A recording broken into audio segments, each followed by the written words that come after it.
안녕하십니까. 조국혁신당 비례대표이자 외교통일위원회 위원 김준영입니다. 한미동맹은 극우 동맹이 아닙니다.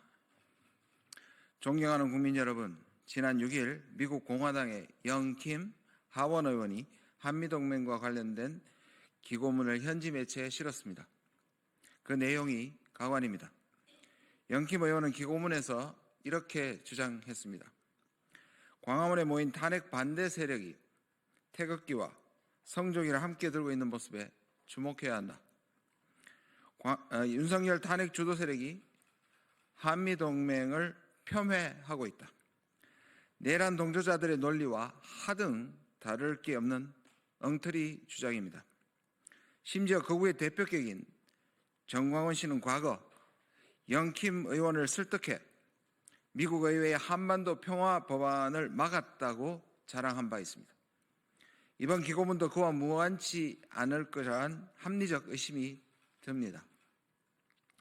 저는 한미동맹과 대한민국 민주주의를 왜곡하고 본질을 호도하는 행태에 깊은 유감을 표하며 이에 대한 분명한 입장을 밝히고자 합니다.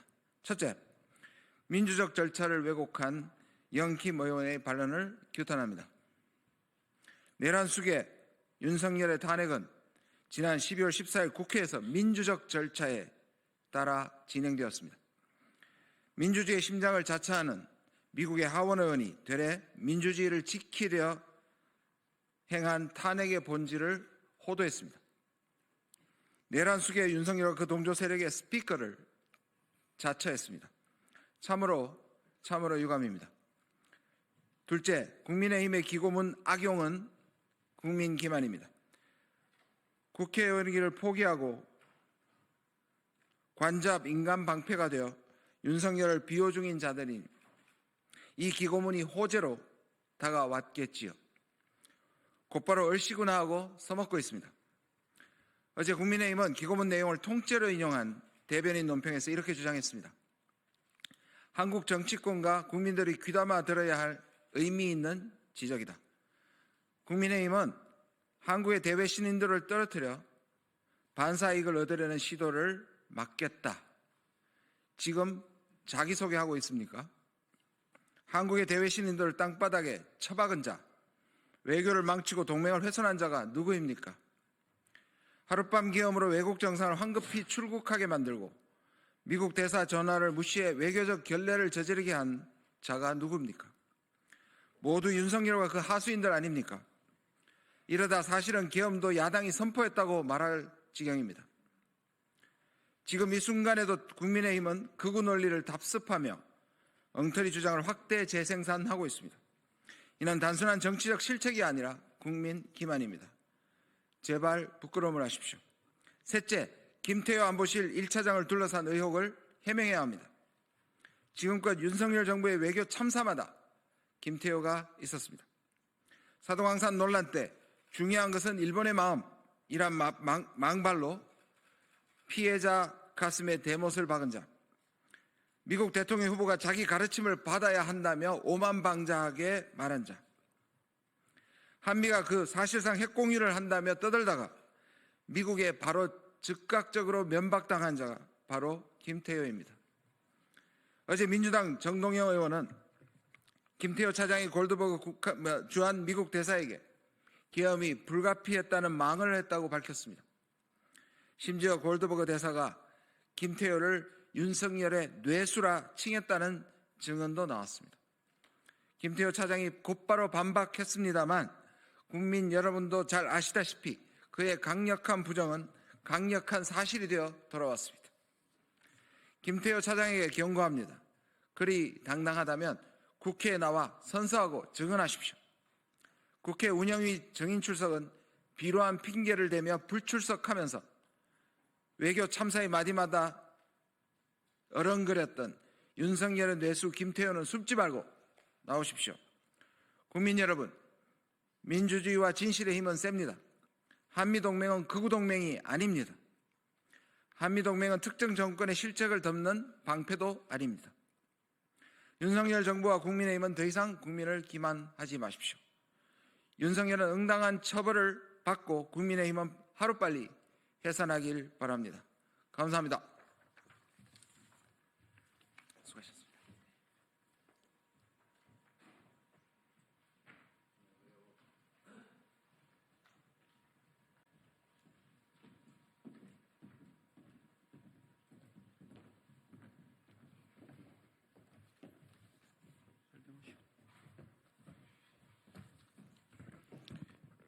예, 안녕하십니까. 더불어민주당 외환유치 진상조사단의 간사를 맡고 있는 부승찬입니다.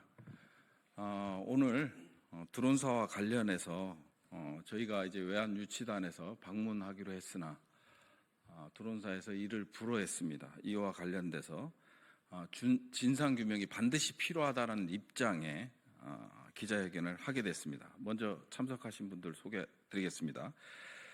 더불어민주당 외환유치 진상조사단장을 맡고 계시는 정동영 의원님이십니다. 그리고 조사의원을 맡고 계시는 최현일 의원이십니다. 그리고 마지막으로 조사위원으로 활동하고 계시는 이광희 의원입니다. 지금부터 기자회견을 실시하도록 하겠습니다.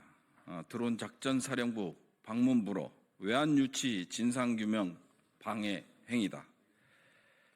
국방부는 어제 평양 침투 무인기 의혹 해소를 위한 더불어민주당 외환유치 진상조사단의 드론작전사령부 방문 요청을 불승인했다. 더불어민주당 외환유치 진상조사단은 북풍몰이 목적의 평양 무인기 침투 의혹 진상규명을 방해하는 국방부를 강력히 비판하며 수사당국은 진상규명을 적극적으로 방해하고 은폐하는 드론작전사령부에 대해 즉각 수사를 개시할 것을 촉구한다. 더불어민주당은 드론작전사령부가 북풍을 일으키기 위한 목적으로 평양에 드론을 투입했다는 다수의 제보를 공개하며 진상규명을 요구해왔다. 그러나 드론작전사령부 측은 국회에 자료 제출 자체를 거부하거나 요구한 것과 무관한 자료를 제출하는 등 진상규명을 교묘한 방식으로 방해해왔다. 이에 진상조사단은 부실한 자료에 대해 상세한 설명을 청취하고 자료 제출의 사실 여부를 검증하기 위해 어제 드론작전사령부 현장 방문을 요청했다. 그러나 국방부는 본 현장 방문 요청이 부대관리 훈령상의 정치인 부대 방문 목적에 부합하지 않으며 특정 정당에 대한 의견 공표 행위로 비춰질 수 있고 또 이미 드론작전사령부가 국회 자료 요구에 답변을 제출하고 있다라는 이유 등을 들며 방문 요청을 불승인했다.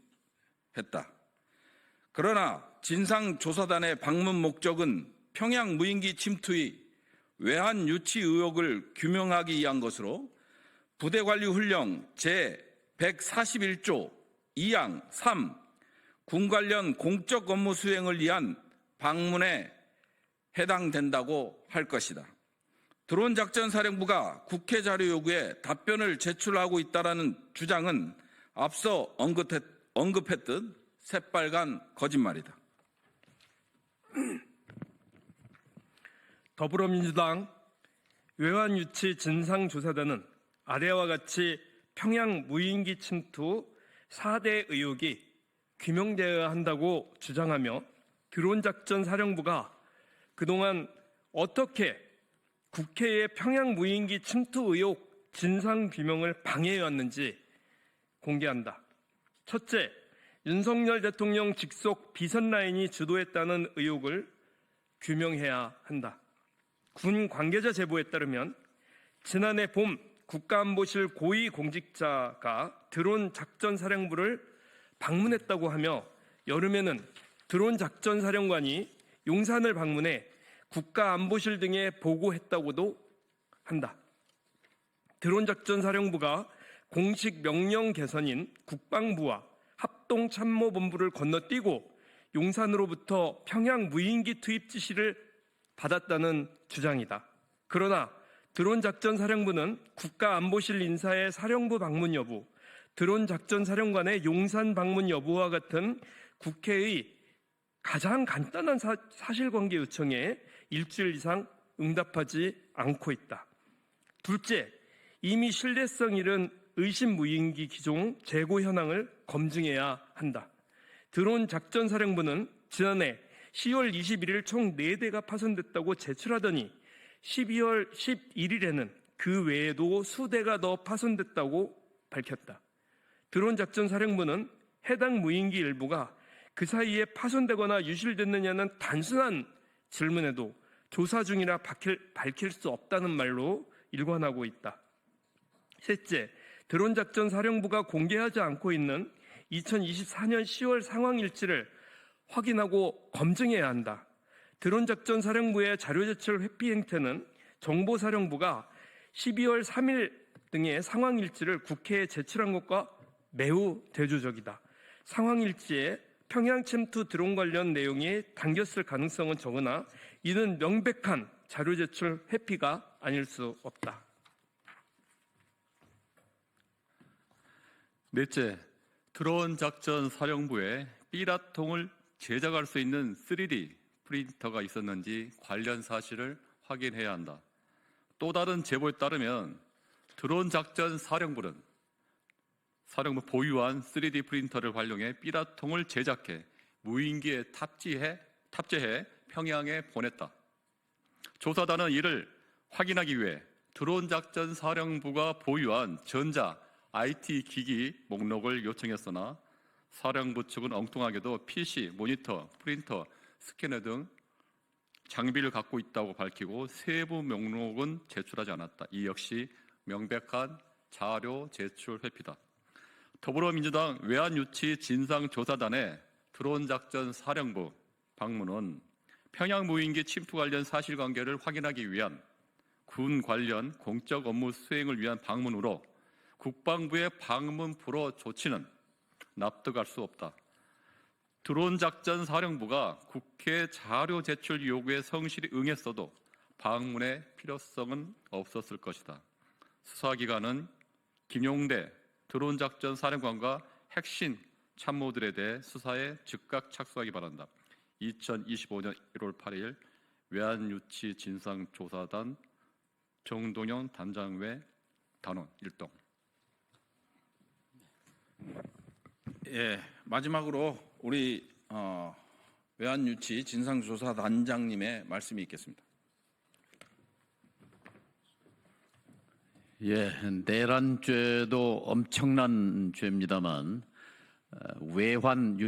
외환죄는 내란죄보다 그 폭발력에 있어서 수백 배 더 큰 천인공노할 범죄입니다. 그동안 장군들, 사령관들 등 뒤에 숨어서 실체를 드러내지 않고 있었던 국가안보실이 등장하고 있습니다. 군사작전 쿠데타의 실행 명령은 김용현 전 국방장관님이 분명하지만 이 외환죄의 사령탑 그리고 최상목 부총리에게 내란숙의 윤석열이 전달한 비상입법기구를 기획한 사령탑은 아직 드러나 있지 않습니다. 그 단초가 어제 이임한 골드버그 대사에게서 나왔습니다. 계엄 당일 밤 굉장히 급박한 상황에서 동맹국인 미국의 한국 주재 대사가 백방으로 국가안보실에 국정원에 외교부 장관에게 접촉을 시도했지만 모두 실패했습니다.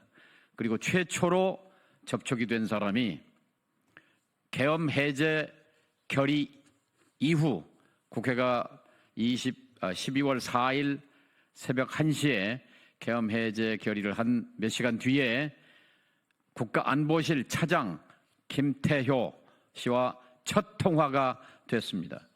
근데 첫 통화인즉 계엄 발령이 불가피했다는 강변이었습니다.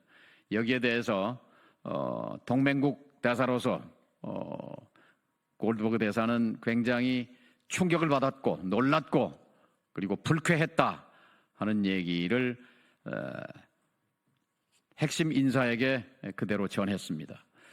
이 얘기를 들어서 제가 어제 언론에 김태효 안보실 차장이 계엄 해제 이후에 계엄의 필요성을 미국 대 강변한 것은 그로 미루어 봐서 이 계엄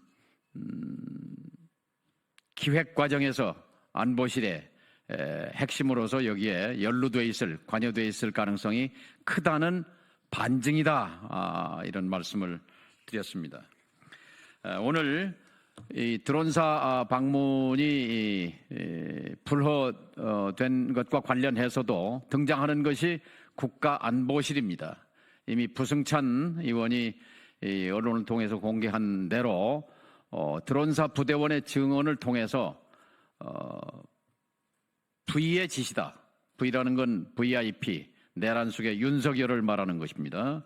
V의 지시다. 그리고 안보실 직통으로 명령이 내려왔다 하는 증언을 드론사 부대원으로부터 받았고 이것을 공개한 바 있습니다. 바로 이 드론사는 합참의 직속 직할 부대입니다. 함에도 불구하고 합참을 통하지 아니하고 대통령실에 있는 국가안보실을 통해서 드론사를 움직이려고 했던 이 증언이야말로 이 외환죄, 북풍을 유도해서 북한의 군사적 도발을 유도해서 이걸 빌미로 비상계엄을 선포하려고 했던 외환 유치죄의 명백한 증거의 하나입니다. 특히 오늘 말씀드린 대로 지난 6월경 안보실 핵심 관계자가 드론사령부를 방문했고 드론사령관이 그 이후에 용산 대통령실 국가안보실을 방문했던 내용을 즉각 수사에 착수해야 합니다. 공조본부는 이 드론사령부와 국가안보실에 대해서 외환죄 유치에 대한 수사를 즉각 개시해 줄 것을 요청합니다. 국방부와 합참이 이 드론사가 직접 용산과 거래한 데 대해서 배제된 증거는 지난 국정감사 때 국방위에서 김용현 당시 국방부 장관에게 평양 무인기 침투 사실을 물었을 때 그런 적이 없다고 부인했다가 어디론가 사실관계를 확인한 뒤에 다시 말을 번복했습니다. 확인해 줄 수 없다라는 것이었습니다. 국방부와 합참을 배제하고 국가안보실이 직접 드론사와 밀통하면서 평양에 무인기를 보내서 군사적 도발을 유도하고 그것을 빌미로 계엄을 선포하려고 했던 이 외환 유치죄, 이 천인공노할 범죄의 진상이 속히 밝혀져야 한다 이렇게 말씀드립니다. 이상입니다.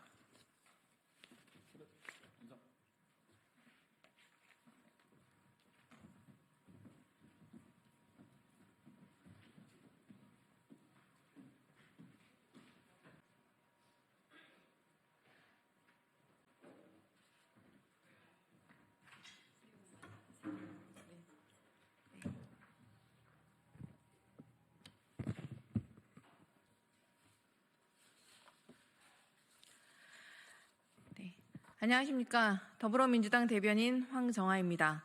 첫 번째 브리핑 시작하겠습니다.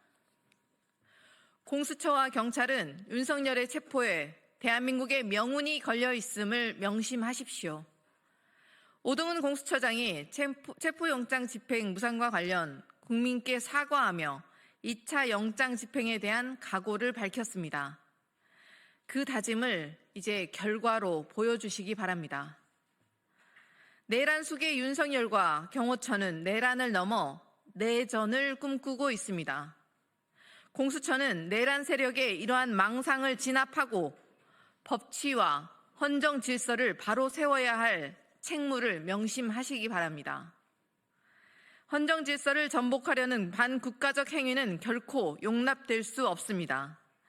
정당한 법 집행을 방해한 경호처의 행태 역시 대한민국에 대한 반역입니다.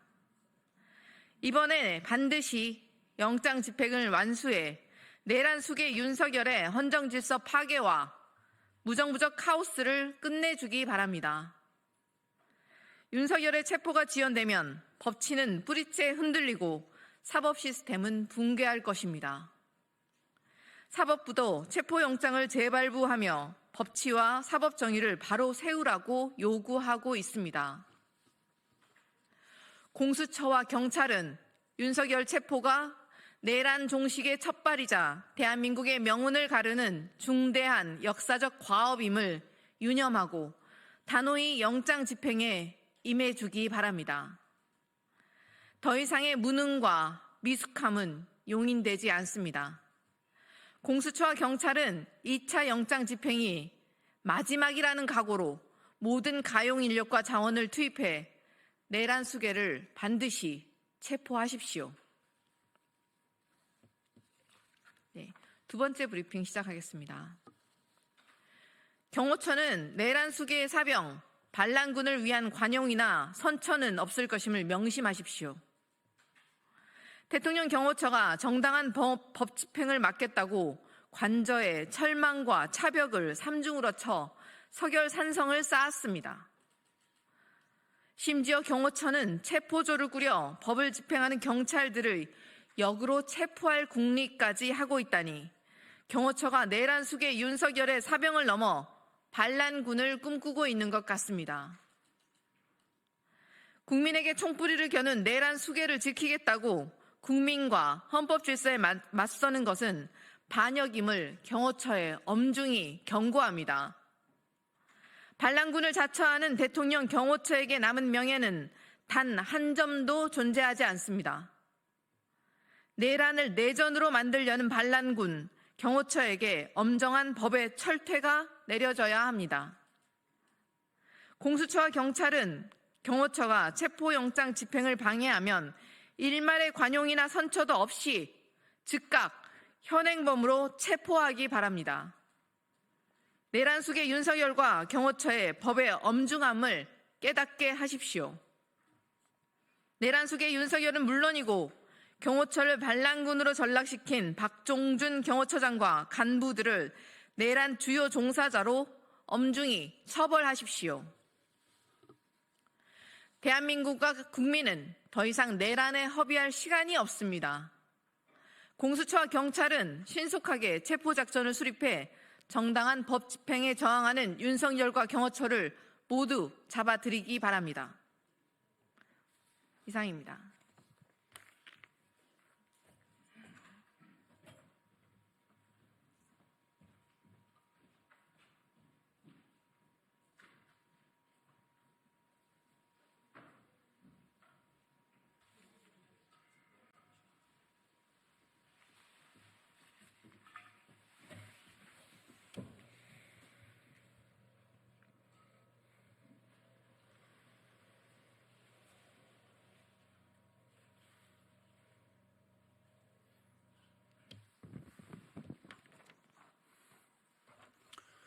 예, 시작하겠습니다. 진보당 수석 대변인 홍성규입니다. 두 가지 말씀 드리겠습니다. 첫 번째입니다. 내란 외환 수괴 윤석열에 대한 체포영장이 재발부되었습니다. 난동 세력은 몽둥이가 답입니다. 내란 외환 수괴 윤석열에 대한 체포영장이 다시 발부되었습니다. 당연한 조치이며 그 끝이 분명한 일입니다. 스스로 법 집행의 최일선에 섰던 검찰총장 출신임에도 지금은 보란듯 대한민국 헌정 질서를 노골적으로 능멸하고 있는 파렴치한 윤석열 내란 외환 일당의 말로는 분명합니다. 아무리 한남동 공간 주변을 차벽과 철조망으로 꽁꽁 봉쇄한들, 아무리 경찰의 출석 요구를 계속하여 거부한들, 1차 체포영장 집행에 나섰던 무려 150여 명에 이르는 대한민국의 공직자들을 무더기로 고발한들 한 줌의 반란군이 버틸 수 있는 자리는 이곳 민주공화국 대한민국에는 없습니다. 내란 사위 국민의힘 윤상현의 말을 그대로 빌어 돌려드리겠습니다. 난동 세력은 몽둥이가 답입니다. 이 와중에 윤석열의 도주 의혹까지 공개적으로 거론되는 상황입니다. 인간이 아무리 너절하고 비루하더라도 그 정도까지는 아니리라 믿고 싶습니다. 이제 곧 2차 체포영장이 집행될 것입니다. 경호처 직원이나 군인 및 경찰 등 무고한 우리 시민들의 피해가 절대로 없기를 바랍니다. 대한민국의 민주주의를 수호하는 상징이 된 키세스 동지들과 함께 흉악범 윤석열 체포의 마지막 순간까지 두 눈 똑바로 뜨고 지켜보겠습니다. 두 번째입니다. 노골적인 내란 선동 광고를 게재한 조선일보는 즉각 우리 국민들 앞에 무릎 꿇고 사죄해야 합니다. 헌법재판관들이 모조리 종북 좌파 편에서 불법 재판을 강행하고 있음이 드러났다. 애국 국민 후원 아래 윤 대통령은 일어나 반역 헌재 재판관을 토벌해야 한다. 검찰, 경찰, 좌파 언론이 한패거리가 되어 국가적 반란에 가담하고 있다. 차마 입에 담을 수 없는 이 끔찍한 내란 선동은 어제 조선일보 지면 전명 광고에 실린 내용들입니다. 그저 돈만 주면 그 무슨 내용이든 상관없습니까? 기사가 아니라 광고니 조선일보의 책임은 아니라고 발뺌할 수 있습니까? 국회와 우리 국민의 심장을 정조준하여 총뿌리를 다시 겨누라는 이 끔찍한 독촉에 이 참담한 내란 선동에 감히 표현의 자유를 갖다 붙이는 것은 어불성설입니다. 수괴는 윤석열이지만 지금까지 확인된 바대로 대한민국의 민주주의를 부정하는 내란 세력은 우리 사회 곳곳에서 준동하고 있습니다. 어제 관저 앞으로 달려가 인간 방패 역할을 자처한 국민의힘이 정치권에 도사리고 있다면 매일같이 가짜뉴스로 선동하는 극우 대형교회 기독교 세력이 종교계를 그리고 이명박 때부터 육성해온 극우 시민단체 및 유튜버들도 내란 세력의 한 축을 담당하고 있습니다. 어제 광고로만 보면 조선일보 또한 언론계의 내란 세력이라 해도 할 말이 없을 정도입니다. 광고가 게재된 경위에 대한 해명과 더불어 조선일보의 대국민 공식 사죄를 강력히 촉구합니다. 이상입니다.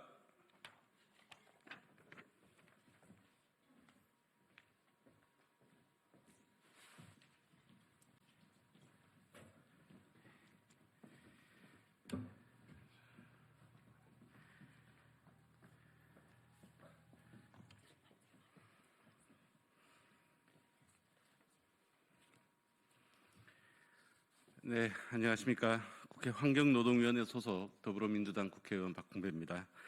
지금부터 비정규직 근로자 지원 활성화 법안 발의 기자회견을 시작하겠습니다. 먼저 기자회견 참석자를 소개해드리겠습니다. 박재철 한국비정규직 노동단체 네트워크 공동의장님 참석하셨습니다. 이오표 성북노동권익센터 센터장님 참석하셨습니다. 최영진 부천시 비정규직 근로자 지원센터 센터장님 참석하셨습니다. 이남신 한국비정규직 노동센터 공동대표님 참석하셨습니다. 정찬미 전국요양보호사협회 회장님 참석하셨습니다. 장수영 마니또 집행위원님 참석하셨습니다. 오늘 기자회견은 비정규직 근로자 지원 활성화에 관한 법률 발의 취지와 내용에 대해서 말씀을 드리고 이어서 현장 발언을 들은 다음 기자회견문을 낭독하는 순서로 진행을 하겠습니다. 먼저 법안 취지입니다. 대한민국의 노동시장 이중구조가 갈수록 심화되고 있습니다. 2024년 통계청 발표에 따르면 대한민국 비정규직 노동자는 845만 9천 명으로 전체 임금 근로자 대비 비정규직 근로자의 비율은 38.2%에 이르며 이는 역대 두 번째로 높은 수치입니다. 비정규직뿐만 아니라 파견, 하청 노동자와 플랫폼 프리랜서 등 비정형 노동자 또한 증가하고 있습니다. 그러나 이렇게 비정규직 노동자는 증가하고 있지만 여전히 우리 사회는 이들을 보호하지 못하고 제도 밖으로 내몰고 있습니다. 2024년 비정규직과 정규직의 임금 격차는 역대 최고치를 기록했고 노동자를 보호하겠다는 법과 제도는 비정규직을 포용하지 못해 낮은 임금과 열악한 근로조건, 불안정한 고용 형태를 방치하고 있습니다. 노동자의 보호망인 노동조합이 존재하지만 비정규직 노동자의 노동 가입률은 3%에 그칩니다. 이렇게 제도 밖 비정규직 노동자는 대부분 비영리단체나 지방자치단체의 행정조직에서 운영하는 비정규직 노동지원센터를 통해 보호받습니다.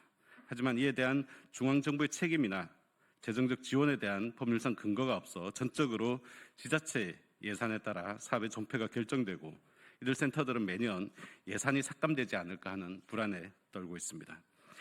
지자체가 재정난이나 정책 변경을 이유로 예산을 삭감해 사업이 중단되는 사례도 종종 발생하고 있습니다. 이렇게 불안정한 환경에서는 노동자의 권익 보호가 제대로 이루어지기 어렵습니다. 비정규직 노동자와 같이 취약한 국민을 보호하는 것이야말로 국가의 책임이며 의무이고 또 가장 시급한 민생 현안이라고 할 수 있습니다. 저는 지난 12월 중앙정부가 비정규직 노동자 지원에 대한 책임을 다해 안정적으로 사업을 운영할 수 있도록 법적 근거를 마련하는 비정규직 근로자 지원 활성화에 관한 법률을 발의하게 되었습니다. 법률안의 주요 내용에 대해서 간략하게 말씀드리겠습니다. 첫째, 비정규직 근로자의 권리에 대한 기본 원칙을 정립했습니다. 비정규직 근로자의 정의를 규정하고 비정규직 근로자가 안전한 환경에서 일할 권리, 인간으로서의 존엄과 가치를 보장받을 권리, 인권과 노동권을 존중받으며 차별 없이 일할 권리를 법에 명시했습니다. 둘째, 비정규직 근로자에 대한 국가의 책임을 분명히 했습니다. 고용노동부 장관은 비정규직 근로자에 관한 조사와 연구, 지원에 필요한 재원 조성 등의 내용을 담은 기본 계획을 5년마다 수립하도록 하고 비정규직 근로자 실태 조사를 정기적으로 실시하여 공표하도록 하여 비정규직 보호를 위한 국가의 책무를 다하도록 규정했습니다. 셋째, 비정규직 근로자 지원 사업에 대한 법적 근거를 마련했습니다. 비정규직 노동자 지원 사업에 대해 국가나 지방자치단체에서 예산, 기금, 세제 등을 지원할 수 있도록 법적 근거를 마련했습니다. 정부의 재정적 지원이 비정규직 노동자의 권익 보호를 위한 사업을 보다 안정적이고 장기적으로 지속될 수 있도록 하는 발판이 되어줄 것입니다. 어떠한 노동도 차별과 불합리 속에 방치되어서는 안 됩니다. 그리고 이들을 보호할 책임은 국가와 정부에게 있습니다. 제가 발의한 법안을 통해 노동 취약계층의 사회 안전망을 조성하고 노동시장 이중구조를 근본적으로 해결할 수 있는 적극적인 논의가 이어지기를 기대합니다. 이어서 현장 발언 듣도록 하겠습니다. 발언은 박재철 한빈의 공동의장님, 정찬미 전국요양보호사협회 회장님, 장수용 마니또 집행위원 순으로 진행하도록 하겠습니다.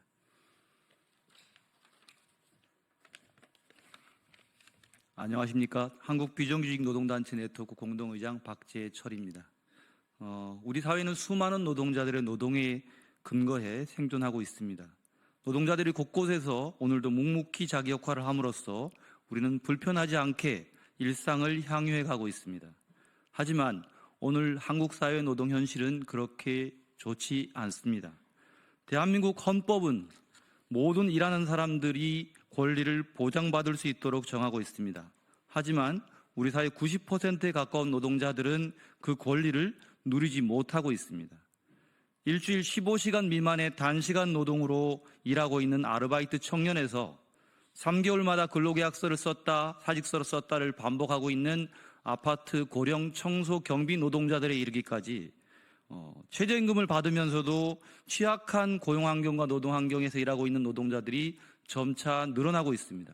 뿐만 아니라 과학기술과 산업의 발전으로 과거의 고용관계를 벗어나 플랫폼을 통한 다양한 고용이 이루어지면서 일하면서도 노동자로 보호받지 못하는 법의 사각지대 노동자들도 증가하고 있습니다.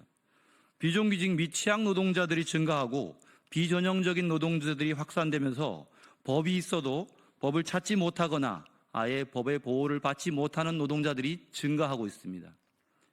헌법에 보장된 노동권을 보호하지 못하고 있는 다수의 노동자들의 노동권을 보호하기 위해서는 법 개정을 포함해 여러 가지 새롭고 혁신적인 조치가 필요하다고 생각합니다. 그동안 노동행정은 노동부의 고유한 전유물로 인식되어 왔습니다. 그러나 이런 사고방식으로는 현재 노동권 공백 상황을 메우기 어렵습니다. 이제는 그저 지켜볼 것이 아니라 국가와 지방 정부가 적극 개입하고 역할을 수행해야 될 때입니다. 10년 전부터 지방자치단체는 비정규직 취약 노동자들의 노동권 보호를 위해 생활 밀착형 노동행정 서비스를 시행해 왔습니다. 현재는 전국 60개 지방자치단체가 비정규직 노동자 지원센터, 노동권익센터라고 불리는 지방정부 노동센터를 설치 운영하고 있고 30여 개의 지방자치단체는 비정규직 및 취약 노동자 권리 보호를 위한 기본 계획을 수립하고 이를 시행하고 있습니다.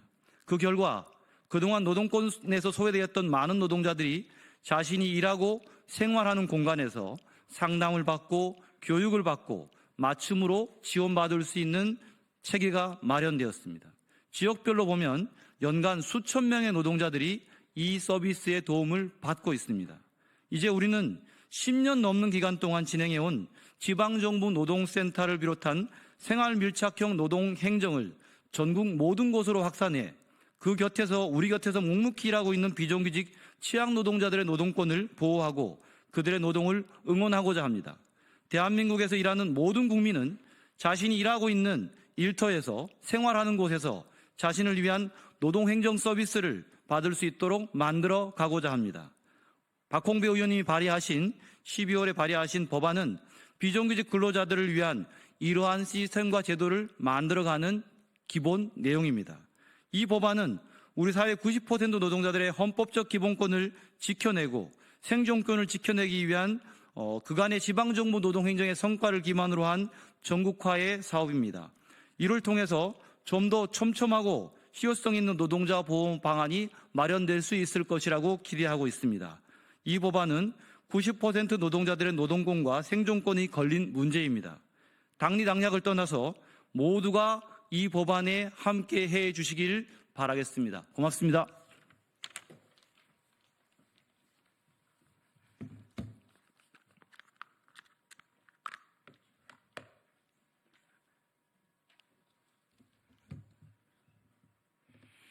안녕하십니까. 전국요양보호사협회장 정찬미입니다. 저는 전국 65만 요양보호사 중 비정규직 요양보호사의 한 사람으로서 요양보호사 비정규직 지원 활성화 법률안의 필요성에 대해 말씀드리고자 합니다. 우리나라에 65만 명의 요양보호사가 일하고 있지만 그중 80% 이상이 비정규직 호출형 단시간 노동자입니다. 요양보호사들은 가족을 대신해 어르신들을 돌보며 좋은 돌봄 사회를 만드는 데 기여하고 있지만 하루아침에 이용자나 센터의 사정으로 일자리를 잃은 일이 빈번합니다. 일자리를 보존하려면 부당한 대우와 인권 침해를 당해도 참고 견뎌야만 합니다. 집안의 중요한 행사에도 참여하지 못하고 어르신이나 보호자의 요구를 무조건 들어줘야만 일자리를 유지할 수 있습니다.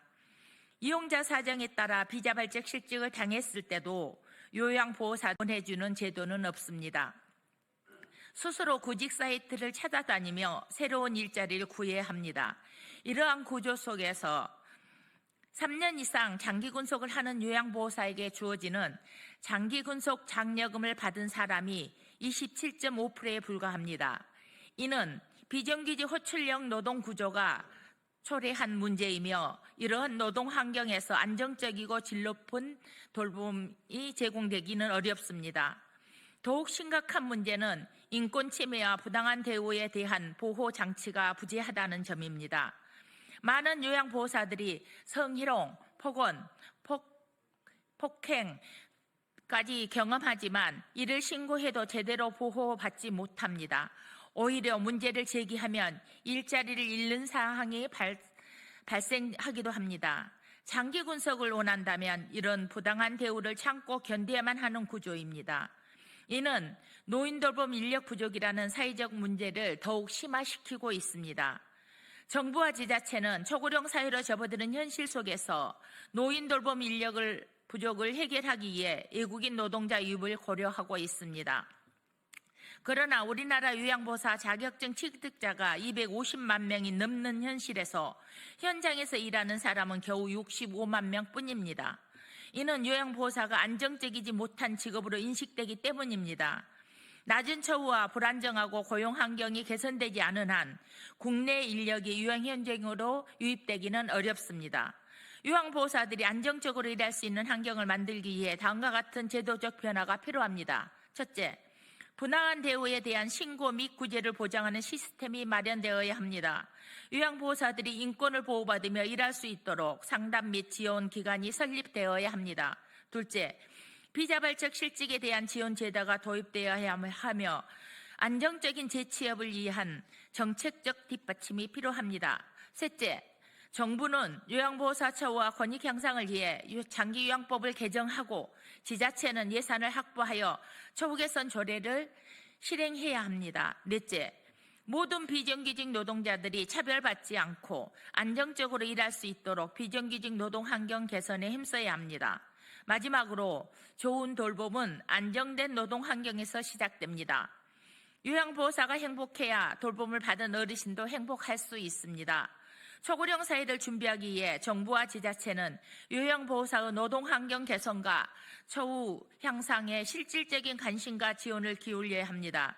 노동이 존중받고 일하는 사람이 자부심을 느낄 수 있는 사회를 만들어야 합니다. 그것이 바로 우리가 지향해야 할 돌봄 사회의 시작이라고 생각합니다. 감사합니다.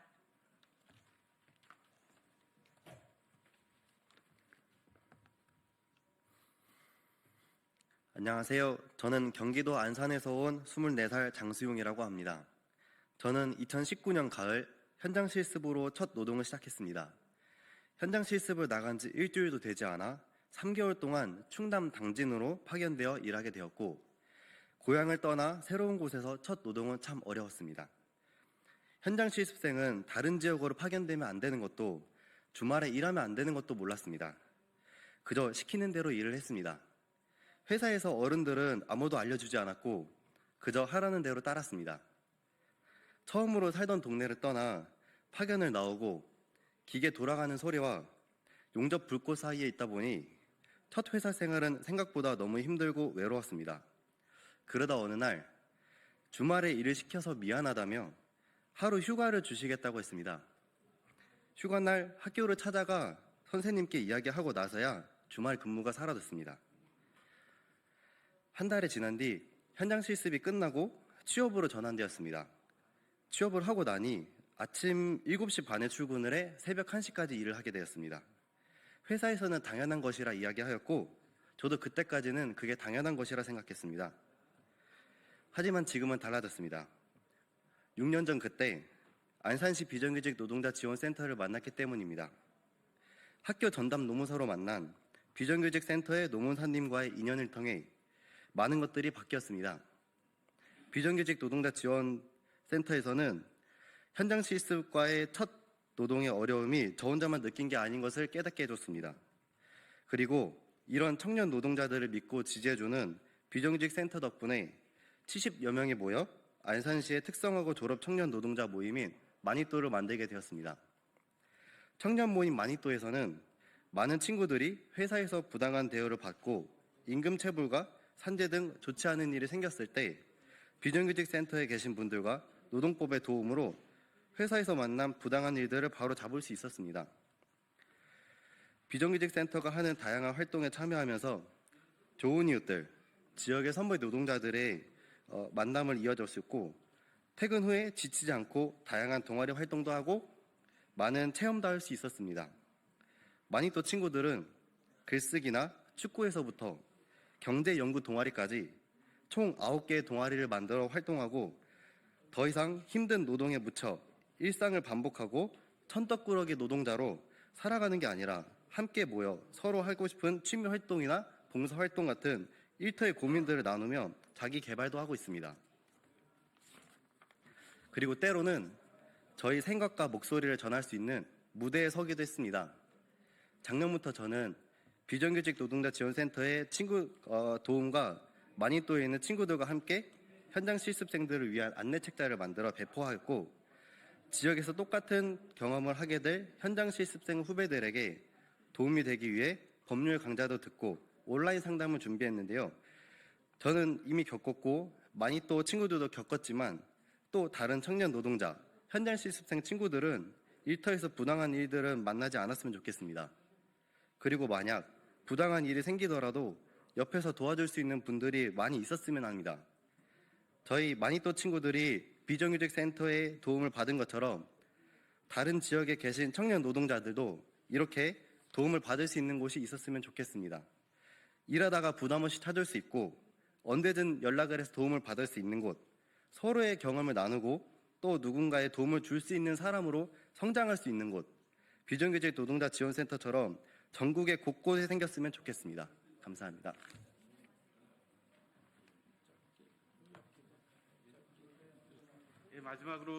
마지막으로 이호표 성북노동권익센터장님께서 기자회견문을 낭독하고 기자회견을 마치도록 하겠습니다. 네, 저는 성북구 노동권익센터에서 일하고 있는 이호표라고 합니다. 기자회견 낭독하겠습니다.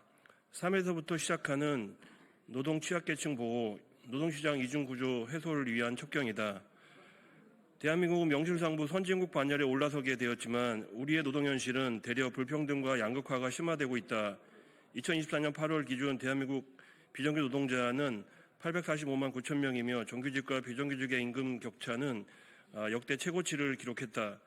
어려운 처지에 놓인 노동계층의 보호와 지원을 위해 비영리 단체와 지방자치단체가 지난 10여 년 동안 지방정부 예산으로 노동센터를 운영하고 있다. 하지만 중앙정부의 재정적 지원이나 계획 의무 등에 대한 법률적 근거 없이 재정 여건과 정책 방향에 따라 사업이 중단되거나 축소되는 등 안정적인 사업 집행에 어려움을 겪고 있으며 경북, 충북, 강원 지역은 노동센터가 한 곳도 없는 등 전국적 운영이 어려운 실정이다.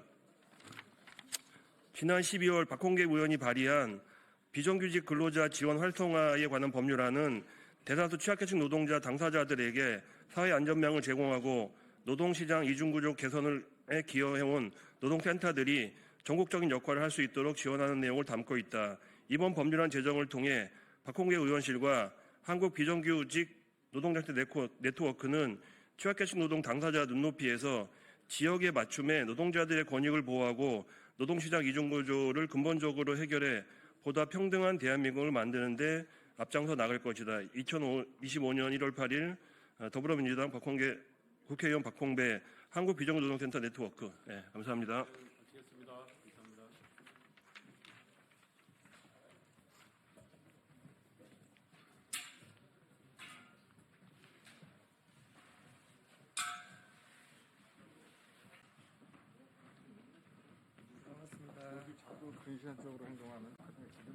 안녕하세요.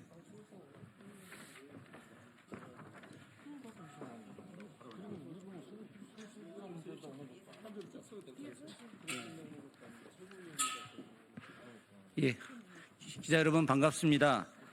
윤석열 탄핵 국회의원 연대에서 긴급 기자회견을 시작하겠습니다.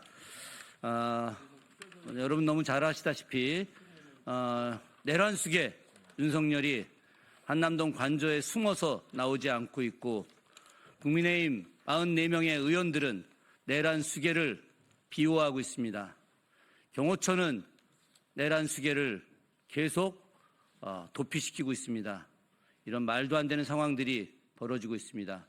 공수처 체포영장 연기했음에도 불구하고 아직도 내란 수계범 체포하지 못하고 있습니다. 이와 관련해서 윤석열 탄핵을 일찍부터 부르짖어왔던 국회의원 연대가 오늘 긴급 기자회견을 하도록 하겠습니다. 오늘 기자회견에 참여하신 의원님들 굉장히 많이 오셨는데 소개해드리도록 하겠습니다. 맨 끝에 김정호 의원님 오셨습니다. 문금주 의원님 오셨습니다. 이혜민 의원님 오셨습니다. 정춘생 의원님 오셨습니다. 장종태 의원님 오셨습니다. 강경숙 의원님 오셨습니다. 황운하 의원님 오셨습니다. 윤종호 의원님 오셨습니다. 한창민 의원님 오셨습니다. 김재원 의원님 오셨습니다. 그 뒤에 김준형 의원님 오셨습니다. 이광희 의원님 오셨습니다. 이강일 의원님 오셨습니다. 예, 전종덕 의원님 오셨습니다. 박수현 의원님 오셨습니다. 예, 정혜경 의원님 오셨습니다. 예,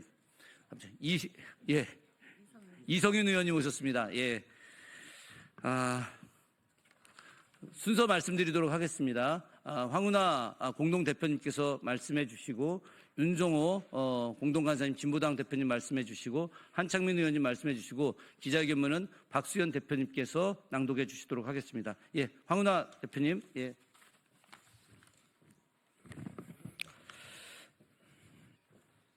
네, 황운하 의원입니다. 내란 사태가 종식되지 않고 장기화되고 있습니다. 국격이 날로 추락하고 있고 또 서민 경제가 망가지고 있습니다. 그 1차적인 책임은 국정수습의 최고 책임을 맡고 있는 최상목 권한대행에 있다 할 것입니다. 최상목 권한대행은 이 중요한 시기에 지도자로서 판단하고 결정하고 선택하고 해야 할 위치에 있음에도 불구하고 그 책임을 방기하고 있습니다. 합법적으로 무기를 휴대한 두 기관인, 그것도 중화기로 무장한 두 기관인 경찰청과 경호처가 충돌이 일어날 수도 있는 상황을 방치하고 있습니다. 매우 무책임한 처사입니다. 최상목 대행의 책임 있는 자세를 촉구합니다. 경호처는 지금이라도 오판을 중단하고 법원이 발부한 영장 집행에 협조하길 바랍니다. 법원이 발부한 체포영장 집행은 경호의 영역이 아닙니다. 체포영장 집행을 경호 대상에 대한 우회로 판단하는 것은 대단한 오판입니다. 이런 오판은 결국 경호처의 해체를 불러올 것입니다. 경호처의 폐지를 불러올 것입니다. 경호처는 올바른 판단을 하기 바랍니다. 지금의 내란 사태 장기화에 여러 책임 중에 무거운 책임을 안고 있는 또 한 명이 바로 오동훈 공수처장입니다. 굉장히 무능하고 무책임한 모습을 보였습니다. 이제 체포영장이 재발부되었기 때문에 이번에야말로 국수본과 잘 협의해서 추호의 빈틈도 없이 완벽하게 집행계획을 세워서 체포영장 집행에 반드시 성공해야 할 것입니다. 경찰청 국수본에도 한마디 얘기합니다. 집행계획을 잘 세워서 변수 없이 인내작전, 고사작전 등 다양한 작전을 세울 수 있겠습니다. 충분한 경찰력을 투입해서 안전하게 체포영장을 집행해 주길 바랍니다. 마지막으로 국민의힘 의원들에게 한마디 하겠습니다. 국민의힘 의원들은 도대체 어떻게 하겠다는 겁니까? 윤석열의 직무 복귀를 바라는 겁니까? 윤석열의 직무 복귀 후에 대한민국이 어떻게 될 것인지 생각이나 해봤습니까? 국민의힘 의원들의 각성을 촉구합니다. 국민의힘 의원들은 한 번 더 윤석열에게 달려가는 순간 특수고무집행방해 현행범으로 체포될 것이라는 것을 명심하기 바랍니다. 이상입니다.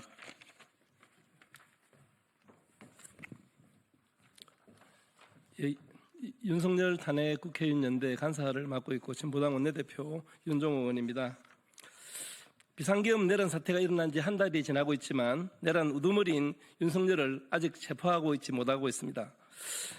있을 수 없는 일입니다. 대한민국의 법치가 살아있음을 증명하려면 지금 당장 윤석열을 체포해야 합니다. 법원이 윤석열에 대한 체포영장을 다시 발부했습니다. 두 번의 실패는 결코 용납될 수 없습니다. 최상목 대통령 근황 대행에게 강력하게 권고합니다. 현재 대한민국에서 법치를 수호해야 할 가장 큰 책임은 최상목 대행입니다.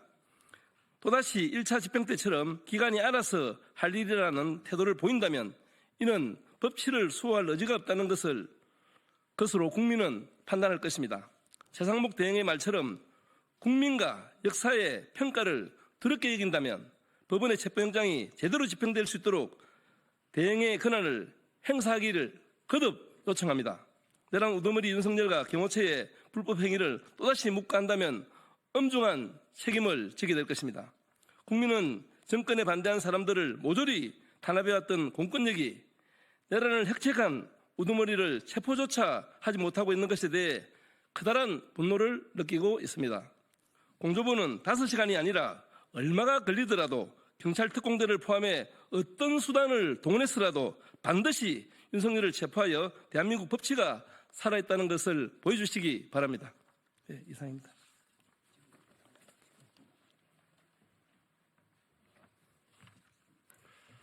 사회민주당 대표 국회의원 한창윤입니다. 지금 내란 속의 범죄자 윤석열은 어디에 숨어 있습니까? 그를 숨기는 자 누구이고 그와 함께하는 내란 잔당은 누구입니까? 국민들이 온전히 두 눈으로 똑똑히 지켜보고 있습니다. 국민들에게 총칼을 들이대려 했던 내란 수괴가 아직도 버젓이 법망을 피해서 있다는 것은 대한민국의 수치입니다. 국민들은 한 달이 넘도록 내란 불면증에서 벗어나지 못하고 있습니다. 하루하루가 무력하고 불안하고 분노의 시간을 보내고 있습니다. 대한민국은 법치국가이자 헌법을 제대로 준수해야 할 민주공화국입니다. 이제 더 이상 시간이 없습니다. 국민을 위해서 그리고 대한민국을 위해서 민생과 민주주의와 경제를 위해서 하루빨리 내란 수괴 윤석열을 체포해야 합니다. 공수본을 비롯해 국수본과 공수처는 이번에는 결코 체포에 실패해서는 안 됩니다.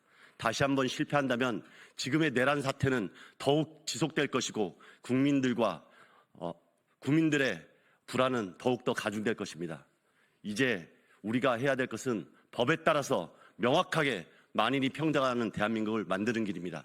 적극적으로 나서서 이 내란범들이 더 이상 준동하지 않도록 해주시길 바랍니다. 국민들이 똑똑히 지켜보고 있습니다.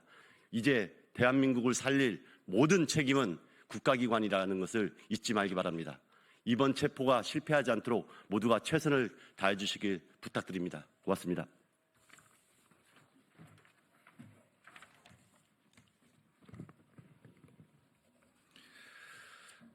윤석열 탄핵 국회의원연대 공동대표를 맡고 있는 국회의원 박수현입니다.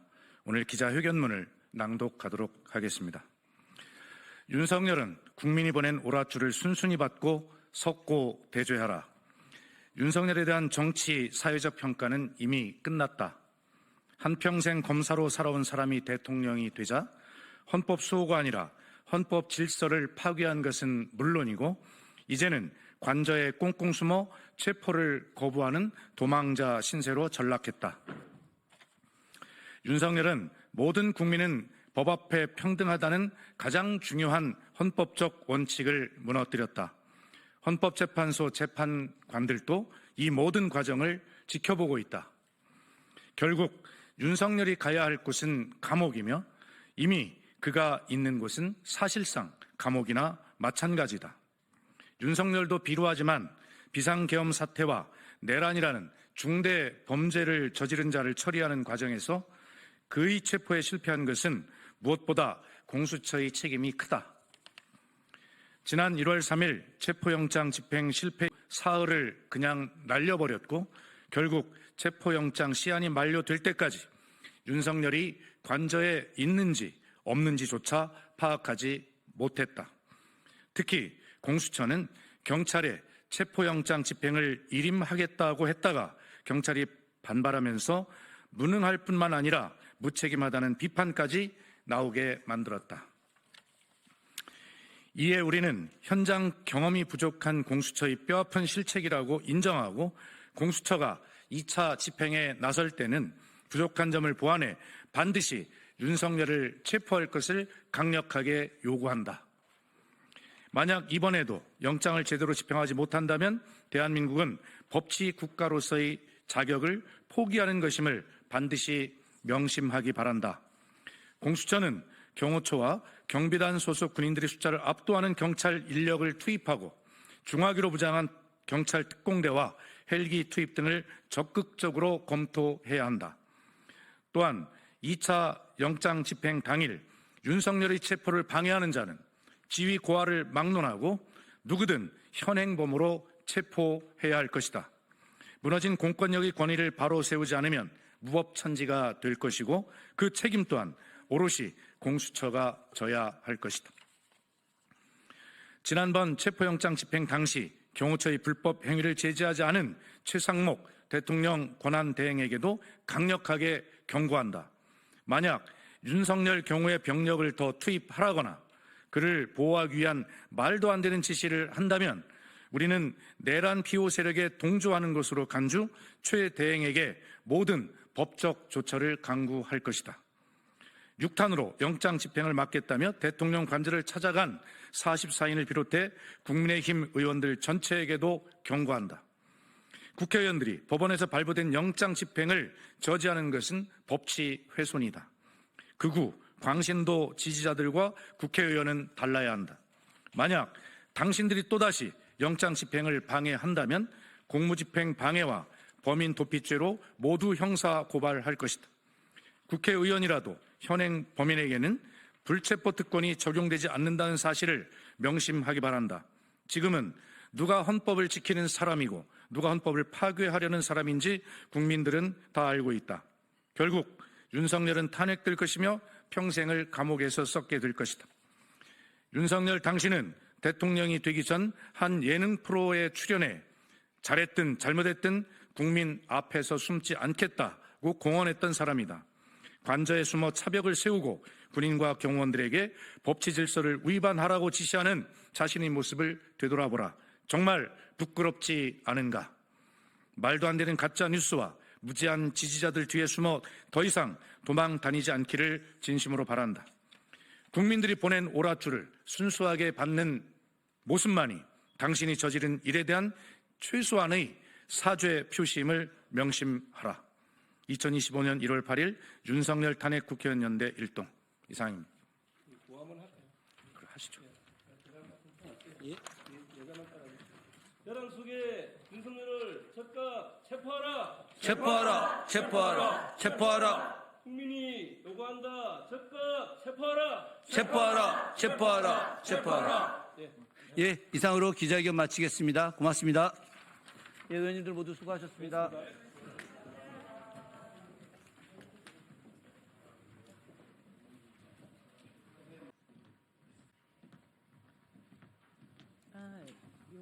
요거를 확실하게 좀 적어야 되겠다. 농업위원회가 아니잖아. 저희가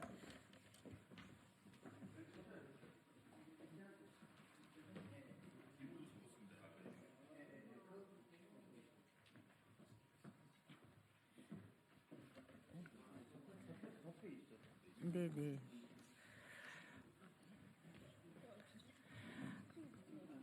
안녕하십니까.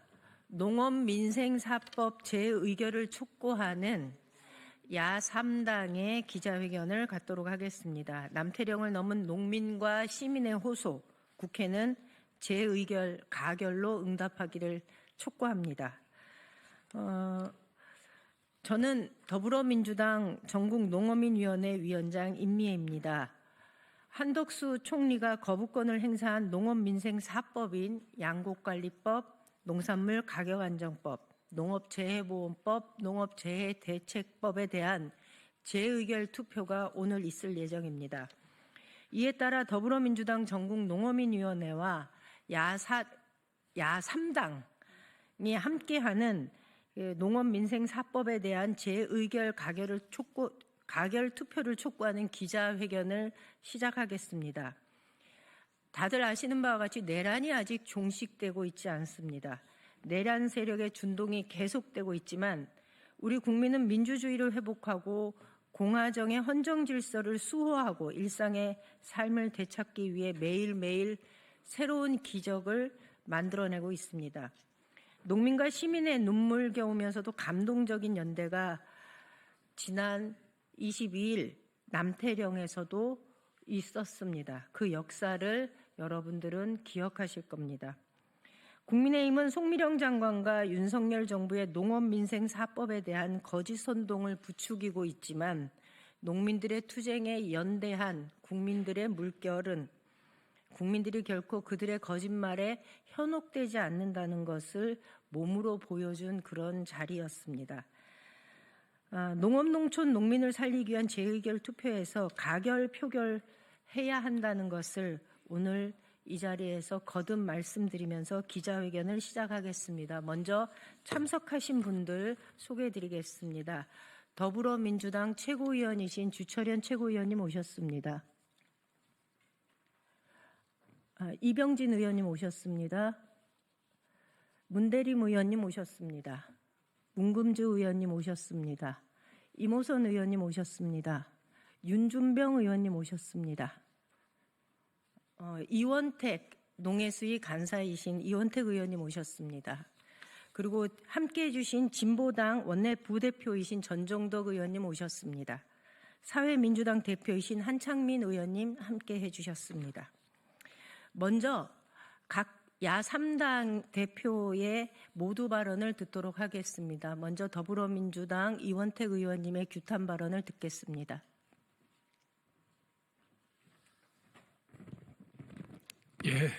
더불어민주당 농해수위 간사 이원택 의원입니다. 윤석열 정부 들어서서 사실 양국관리법, 농암법, 또 농업재해대책법, 재해보험법은 어제 작년과 오늘의 일이 아닙니다. 윤석열 정부 들어서서 계속 지속적으로 문제가 되어 왔습니다. 농민들의 재해 문제, 재해보험 문제, 계속 기후위기로 농민들 한가운데 기후위기가 재난으로 다가오고 있고요. 또 쌀값도 마찬가지입니다. 윤석열 정부 들어설 때부터 사실 농민들의 쌀값이 어려웠습니다. 농산물 가격이 어려웠습니다. 사실 윤석열 정부는 들어서서 수입선을 다변화하면서 수입을 통해서 어떤 물가 문제를 해결하겠다 이렇게 그런 어떤 정책적 입장을 갖고 있었습니다. 그러다 보니 국내에서 농산물을 안정적으로 생산하는 문제, 식량 안보 문제에 직결되는 그런 문제까지 연결되면서 금배추, 금사과, 농산물 수급이 제대로 되지 않는 문제들이 발생해 왔습니다. 정황근 장관은 사실 쌀값 20만 원은 양곡법이 없어도 자기네들이 지켜내겠다 이렇게 얘기를 했고 윤석열도 20만 원 선을 회복하겠다 이렇게 얘기를 했지만 올해 쌀값은 18만 4,700원으로 수매가가 결정이 나 있습니다. 아마 올 농민들은 혹한기에 혹한기적인 농업소득으로 상당히 어려운 삶을 살아가게 될 겁니다. 동절기 또 내년 올해 농사를 지어가야 할 농민들 입장에서는 제일 어려운 시기가 아닌가 싶습니다. 그래서 사실 농암법, 양곡법, 농업재해대책법, 재해보험법은 어제 일이 아니고 꾸준히 지속된 문제이기 때문에 이 부분에 대한 근본적 대책을 세우자는 건데 윤석열 정부와 송미령 장관은 이걸 수용하지 않고 있다 이렇게 보고 있습니다. 농민들의 민생 문제이기 때문에 더 이상 지체할 수 없는 상황이다 이렇게 보고 있습니다.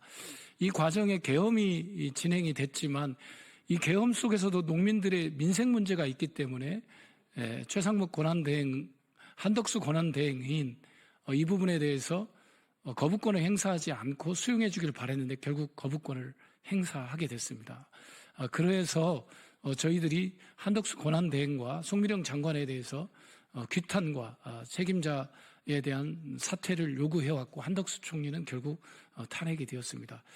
이제 마지막 재투표 순간에 와 있습니다. 국민의힘 국회의원 여러분, 지금 농민들한테 직면해 있는 엄중한 현실을 좀 직시하시고 제2투표에서 이 사법을 통해서 국가가 어려운 혼란 속에서도 농민들이 지속 가능한 농업을 펼칠 수 있도록 선택을 해 주셨으면 좋겠다는 말씀 드리겠고요.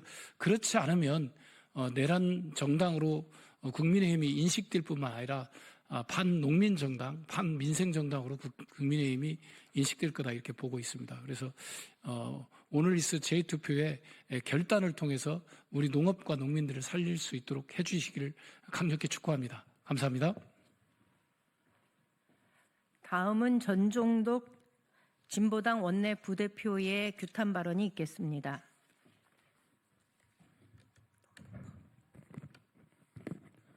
진보당 원내 부대표 전종덕입니다. 오늘 농업민생 4법은 반드시 재의결되어야 합니다. 윤석열 내란범이 국가 공권력을 유린하며 국민을 향한 내전을 자행하고 있습니다. 국민의 먹거리며 생명줄인 농업과 농민에게도 내전을 하고 있는 것이 아닌가 싶습니다. 45년 만에 최대 폭락 사태를 야기한 쌀값 하락은 과잉 공급이 그 원인이 아니라 윤석열 정부의 농업 방치, 농업 말살이 만들어진 인재입니다. 107년 만에 폭설로 무너진 농토에서 절망하는 농민들에게 윤석열과 송미령 장관이 했던 행위는 농민들의 손을 야물차게 뿌리치는 비수와 같은 악담과 국가 책임을 거부하는 거부권 행사였습니다. 이에 대해 윤석열 정권과 송미령 장관은 식량 안보와 농민의 영농권을 침해하는 강압적 쌀 재배 면적 감축까지 강행하고 있습니다. 세계는 기후위기와 국제 정세의 불안을 극복하기 위해 국가 책임 농정과 식량 안보 강화를 위해 앞다투어 대책을 내놓고 있는데 윤석열과 송미령 장관은 농민 위에 그리고 국민 위에 군림하고 이에 역행하고 있습니다. 이제 윤석열 정권과 송미령 장관은 모든 국정에서 국민의 명령대로 물러나야 합니다. 국민의힘 또한 일말의 양심이 있다면 농민들이 농사지을 권리, 국민의 먹거리 기본권을 보장하는 농정 개혁을 통한 사회 대개혁에 적극 동참해야 합니다. 농업민생4법에 찬성하는 것이 그 첫 시작일 것입니다. 이는 권고가 아니라 명령임을 다시 한번 경고하는 바입니다. 고맙습니다. 다음은 한창민 사회민주당 대표의 규탄 발언이 있겠습니다.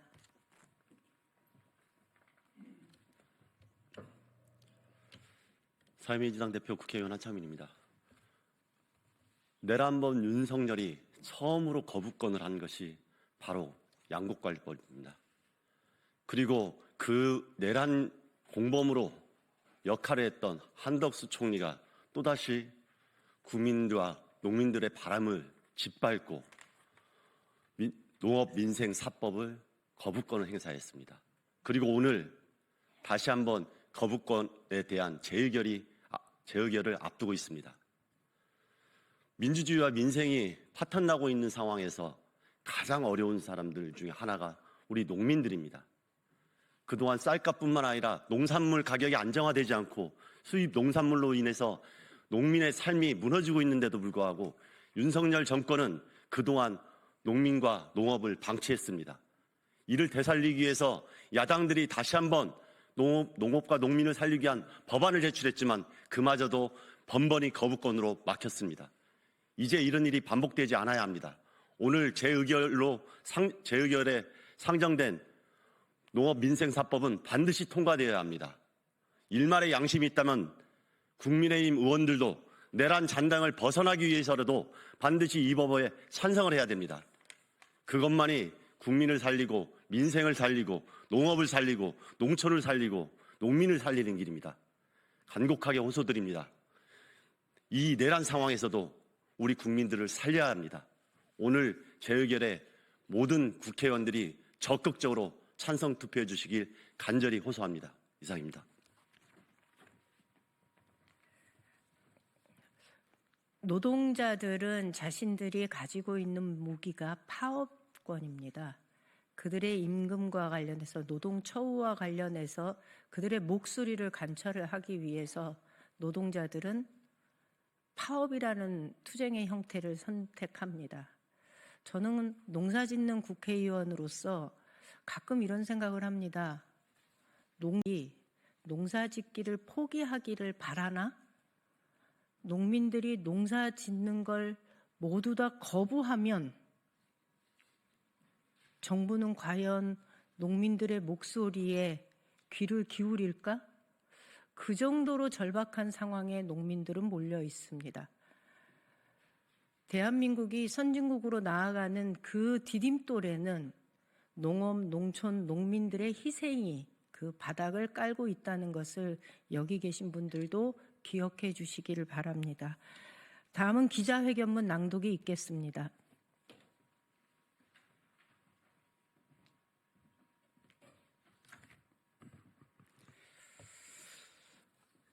남태령을 넘은 농민과 시민의 호소, 국회는 제2표결에서 가결로 응답하라. 80kg 한 가마에 18만 4,700원. 윤석열 정부 농정의 무능 무책임의 상징이 된 2024년 수확기 산지 쌀값이다. 45년 만에 최대 폭락 사태가 발생했던 2022년에 18만 7,268원에도 못 미치는 가격이 우리 농민들의 손에 쥐어졌다.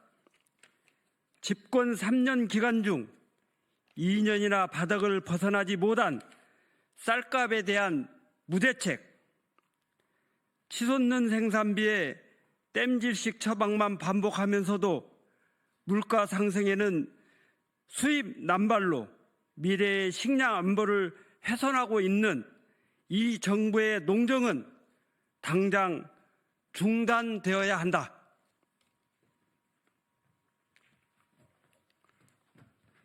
(12.3) 내란 시도로 자신의 정치적 무능을 감추고 독재를 꿈꿨던 윤석열의 음모에 우리 농민들은 내란 수계 체포와 농정 개혁을 요구하는 트랙터 투쟁으로 맞섰다.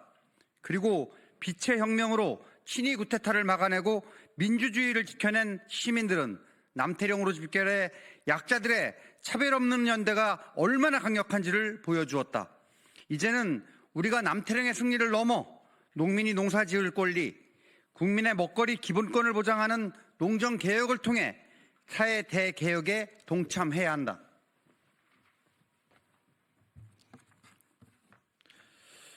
양곡관리법, 농산물 가격안정법, 농업재해대책법, 농업재해보험법 등 농업민생사법은 기후위기 시대 쌀과 주요 농산물의 가격안정, 농가의 지속가능한 영농을 보장하는 최소한의 제도적 근거이다. 오늘 국회에서 재의결을 통해 농업민생사법의 개정을 완수하는 것은 윤석열 농정을 완전히 폐기하고 농정개혁의 첫 걸음을 떼는 중요한 시작이 될 것이다. 내란 음모에 직간접적으로 동조한 현 정부는 사실상 국정 운영과 일상 회복의 동력을 상실했다. 국회가 민심을 받들어 민생 경제 회복의 활로를 만들고 국민들에게 일상을 돌려주기 위해 전력을 다해야 한다.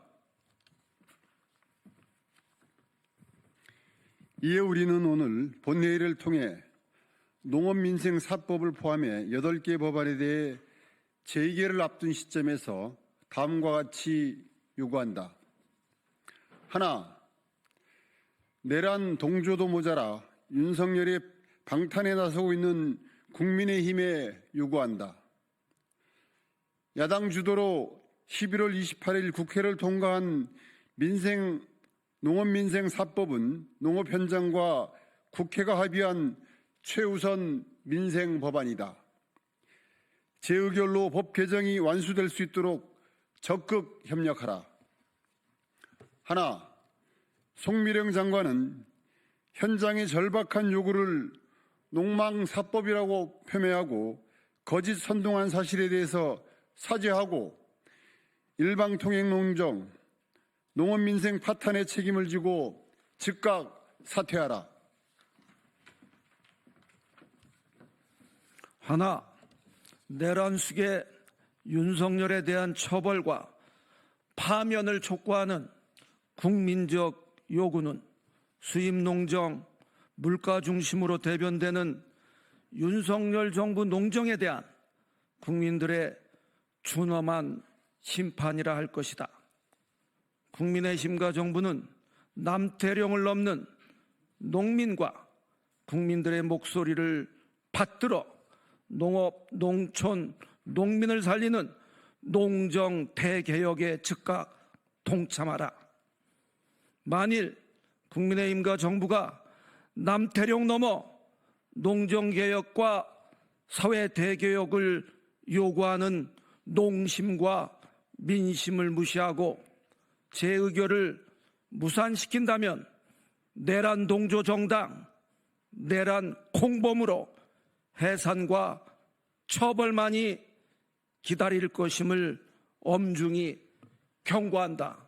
2025년 1월 8일 국회 농림축산식품수산위원회 민주당 진보당 위원 더불어민주당 어기구 이원택 주철현 서삼석 송옥주 윤준병 이모선 문금주 문대림 이병진 임미애 위원 진보당 원내부대표 전존덕 위원 사회민주당 한찬민 위원 일동.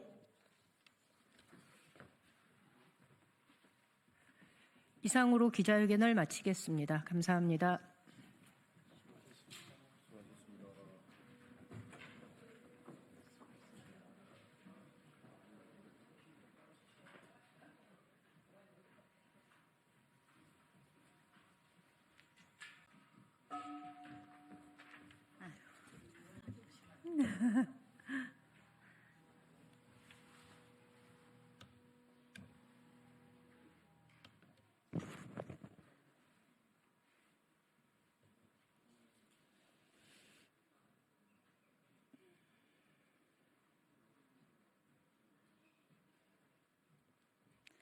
예, 진보당 원내대변인 정혜경입니다.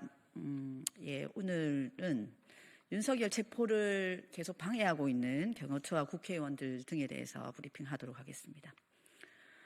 법치를 망친 자들 싹 다 법으로 패가망신시킵시다. 내란 세력이 온통 무법천지를 만들고 있습니다. 윤석열이 체포영장을 무력으로 막고 결사항전에 돌입하자 강기 어린 내란 세력들이 일제히 준동하고 있습니다. 마구잡이로 법치를 파괴하는 행태가 기세등등할 지경입니다. 이미 경호처는 법 위에 설치고 있습니다. 도대체 어느 법에 내란 수괴를 경호하라고 되어 있습니까? 법이고 뭐고 다 팽개치고 악다구니 내란 사병으로 전락한 경호처는 싹 다 잡아가둬야 합니다. 윤석열 체포를 막겠다며 간저로 집결한 국민의힘 의원들은 어떻습니까? 2차 영장 집행에 돌입하면 다시 간저로 6탄 방어하겠다는 의원만 최소 9명입니다. 헌법기관이 아니라 헌법 파괴범, 내란 그 자체입니다. 판사 출신 조배수 국힘 의원은 편향성을 이유로 헌법재판소 폐지를 주장했습니다. 홍준표 대구시장도 헌재의 날치기 대통령 탄핵 심리를 우려한다며 헌재 폐지를 운운했습니다. 이 정도면 집단 강기에 가깝습니다. 대한민국 헌정질서와 사법체계를 모두 다 무시하고 다 거부하고 다 불복하는 내란 세력들은 더 이상 이 땅에서 살아갈 자격이 없습니다.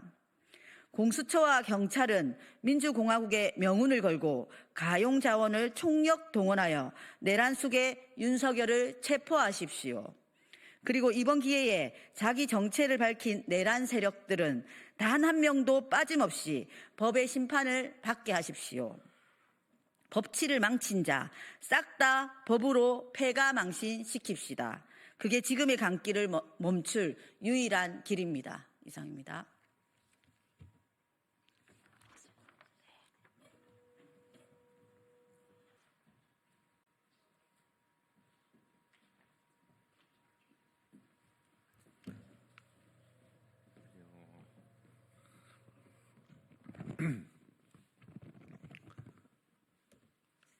네, 안녕하십니까.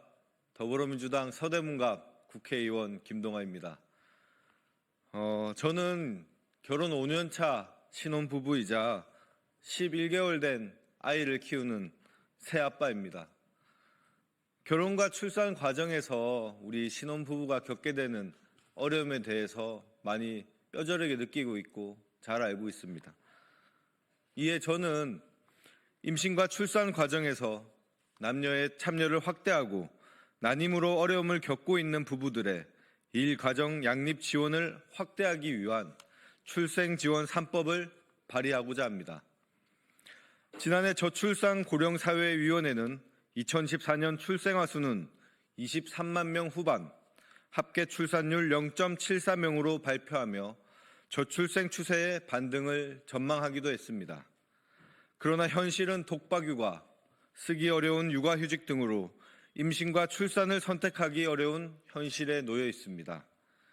2022년 여성정책연구원 조사에 따르면 임금 노동자 중 난임 휴가 사용률은 불과 21.3%에 불과했습니다. 또한 39.7%가 난임 치료 과정에서 퇴사를 경험했다고 합니다. 이에 저는 출생지원 제도의 실효성을 제고하고 일가정 양립을 지원하기 위한 고용보험법, 근로기준법, 남녀 고용 평등과 일가정 양립 지원에 관한 법률 개정안을 담은 출생지원 3법을 발의했습니다. 주요 내용은 다음과 같습니다. 첫째, 난임 휴가 일수를 확대하고 효율성을 개선하고자 합니다. 현행 난임 휴가는 연간 6일로 제한되어 있고 이 또한 하루씩 쓸 수 있도록 되어 있습니다.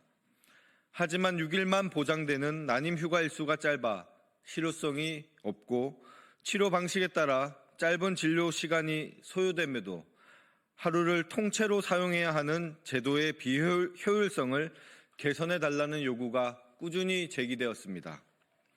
이에 남녀 고용 평등과 일가정 양립 지원에 관한 법률 개정을 통해 난임 휴가를 30일로 확대하고 하루씩만 사용할 수 있던 휴가를 반일로도 사용할 수 있도록 하여 난임 치료를 더욱 보장하고 효율성을 개선하고자 합니다.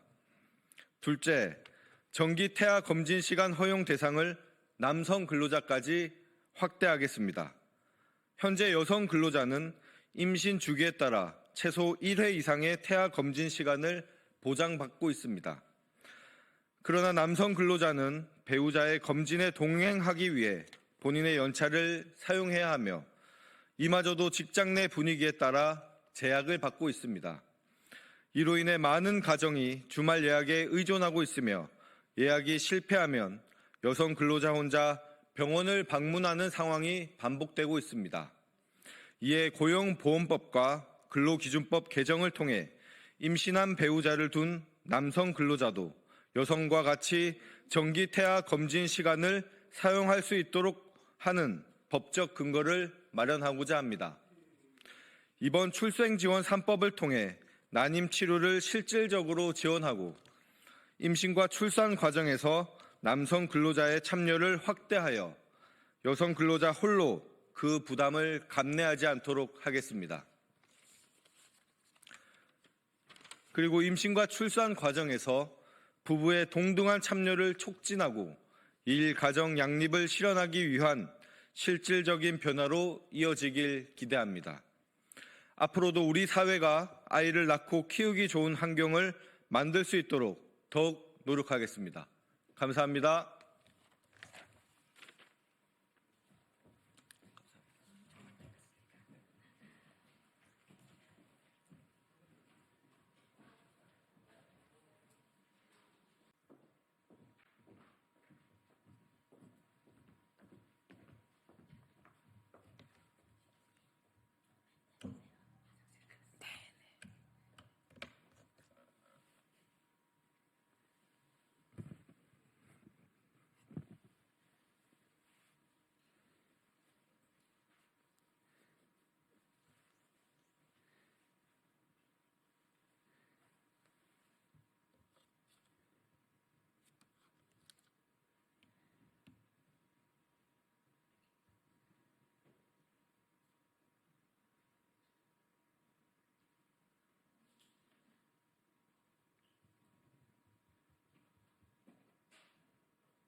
더불어민주당 원내대변인 강유정입니다. 오늘 브리핑 하겠습니다.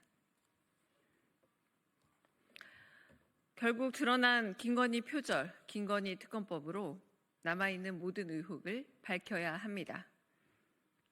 마침내 숙명여대가 김건희 씨의 석사 학위 논문에 대해 잠정적 표절 결론을 냈습니다. 무려 3년에 걸친 심사였습니다. 언론 보도에 따르면 표절률이 최대 55%에 육박합니다. 표절도 과하고 복붙 수준입니다. 누가 봐도 베낀 게 명확한데 그동안 표절을 표절이라 말하지 못한 채 눈치만 보며 시간만 흘렸습니다. 최대 3개월이었던 조사 기간을 3년 가까이 끌고 나서야 대학의 침묵은 깨졌습니다. 그러나 김건희 씨는 대학 측이 보낸 논문 표절 통보 서류조차 수치를 거부했습니다. 남편은 탄핵 서류도 거부, 체포영장도 거부하더니 분리하면 거부하는 건 부창부수, 환상의 커플입니다. 지연된 정의 실현이지만 국민들은 모든 진실을 이미 알고 있습니다. 모든 경력의 근거였던 석사 논문 표절 확정은 공작 부인 김건희의 조작 및 위조 의혹의 첫 줄에 불과합니다. 김건희 게이트의 문고리를 잡았으니 이제는 특검으로 그 문을 열어야 합니다. 명품백 수수, 도이치모터스 주가 조작, 양평 고속도로 특혜, 공천 개입, 불법 여론조사, 용산 집무실 리모델링, 수의 계약 등 김건희 씨를 둘러싼 온갖 국정 개입 및 농단 의혹은 특검으로 밝혀야 합니다. 민주당은 김건희 특검법을 반드시 통과시켜 지연된 정의를 더 늦지 않게 반드시 실현하겠습니다. 두 번째 브리핑 읽겠습니다. 최상목 권한대행은 대통령 놀이를 멈추고 본인에 맡겨진 역할과 직무에 충실하십시오. 최상목 권한대행이 새해 첫 국무회의부터 국무위원에게 책임감과 소명의식을 읊었습니다. 말은 거창하기 이를 데 없지만 거울부터 보십시오. 지체 없이 했어야 할 내란 상설특검 후보자 추천은 의뢰도 안 했습니다. 국회가 선출한 헌법재판관, 대법관 후보자 임명도 미루고 체포영장 집행을 방해하는 대통령 경호처의 불법을 방조하며 내란 종식을 미루고 있습니다. 국민과 역사의 평가를 두려워한다지만 정작 두려운 것은 관절을 요새화한 내란 속의 윤석열 아닙니까? 다시 읽겠습니다. 국민과 역사 평가를 두려워한다지만 정작 두려운 것은 관절을 요새화한 내란 수괴 윤석열 아닙니까? 비상계엄이던 밤 위헌 불법 계엄임을 알면서도 부총리로서 폭주하는 내란 수괴를 적극적으로 막지 못했습니다. 계엄 선포 직후 내란의 돈줄인 예비비 확보 명령에 따르느라 F4 회의를 개최한 거 아닙니까? 종이 한 장, 고작 몇 줄도 안 되는 내란 공모 명령을 느꼈다 말하는 건 스스로도 내란 동조 혐의에서 자유롭지 못하다는 걸 아는 것 아닙니까? 그럼에도 국민들은 최상목 권한대행에게 계엄 사태 실책을 만회할 기회를 주셨습니다.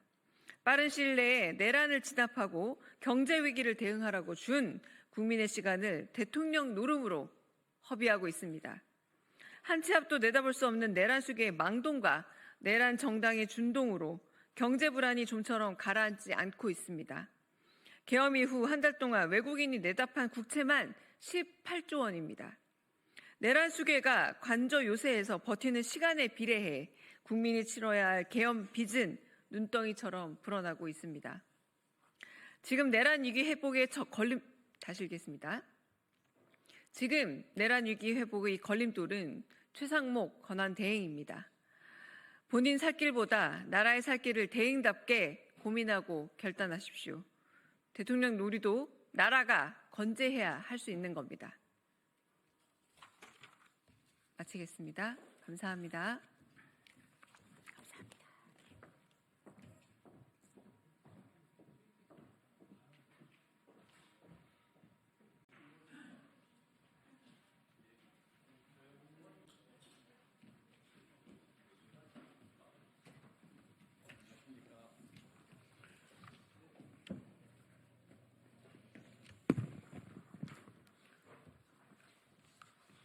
네, 안녕하십니까. 더불어민주당 명태균 게이트 진상조사단 대변인 전용기입니다. 오늘은 명태균 게이트 진상조사단에서 윤석열 그리고 윤상현에 대한 부정선거 운동 업무방해 혐의에 대한 고발 기자회견을 진행하기 위해서 이 자리에 섰습니다. 먼저 참석자 소개를 하겠습니다. 더불어민주당 명태균 게이트 진상조사단의 단장을 맡고 계신 서영교 단장님 참석하셨습니다. 네, 그리고 한병도 부단장님 참석하셨습니다. 네, 그리고 김승원 의원님 참석하셨습니다. 그리고 김용만 의원님 참석하셨습니다. 그리고 박균택 의원님 참석하셨습니다. 송재봉 의원님 참석하셨습니다. 양부랑 의원님 안 오셨죠? 네, 염태영 의원님 참석하셨습니다. 이현희 위원님 참석하셨습니다. 그렇다면 바로 기자회견을 앞서서 서영교 단장님의 모두 발언이 있겠습니다.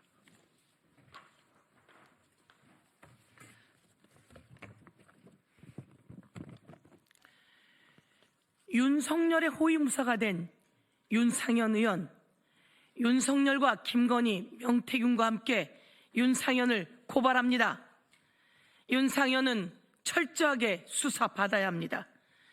계엄 폭동을 일으킨 내란의 우두머리 윤석열을 지키겠다고 관저 앞으로 윤상현이 달려갔습니다. 그리고 국힘당 의원 45명이 윤석열을 지키겠다고 달려갔습니다. 6일 관저 앞에 모인 국힘당 의원들에게 대통령이 의원들의 얼굴을 보고 싶어 한다고 정진석 비서실장이 이야기하자 관저 앞까지 쫓아갔던 그 의원들도 직접 만남까지는 거절했습니다. 그때 당당히 관저 안에서 들어가 있던 국회의원 윤상현, 1월 3일 체포영장이 집행될 때 윤상현은 자신이 불체포 특권이 있다며 대통령을 지키겠다고 검사들과 대화까지 나눴다고 합니다. 언론은 비윤 윤상현이 왜 윤석열의 호위무사가 됐는지, 어쩌다 이렇게 됐는지 지적하고 있습니다. 오늘 저희 명태균 진상조사단에서는 윤석열이 비상계엄을 선포하기 전에 명태균과 통화했던 내용이 나왔습니다. 김영선에게 공천을 좀 주라고 했다. 그리고 검찰 수사 과정에서 내가 윤상현에게 직접 이야기 강하게 했다라고 하는 말이 다 드러났습니다. 그런데 윤상현은 자신은 윤석열에게 그렇게 가서 보고한 적이 없다라고 거짓말을 했던 것입니다. 저희들은 오늘 이 내란 수괴, 내란의 우두머리, 불법 비상계엄을 선포한 윤석열을 지키기 위해서 호위무사가 된 윤상현, 그리고 윤석열과 함께 윤석열을 공천에 개입하게 한 윤상현을 국수본에, 서울경찰청에 고발합니다. 국수본은 철저히 수사해 줄 것을 요청드리면서 이제 대한민국을 제대로 제자리로 돌려놔야 합니다. 윤석열 당장 체포하고 공천 개입까지 철저히 수사할 것을 촉구합니다. 네, 그렇다면 바로 기자회견문 낭독을 시작하도록 하겠습니다.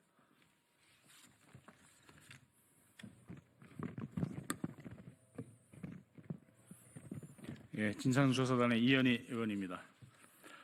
윤석열과 김건희, 윤상현의 공천 개입은 공직선거법 위반, 국헌 질서를 바로 세우기 위해 경찰은 철저히 수사하고 처벌해야. 명태균 게이트 진상조사단은 오늘 윤석열과 윤상현을 고발한다. 명태균 입틀막이 윤석열 내란의 한 축임이 드러났습니다.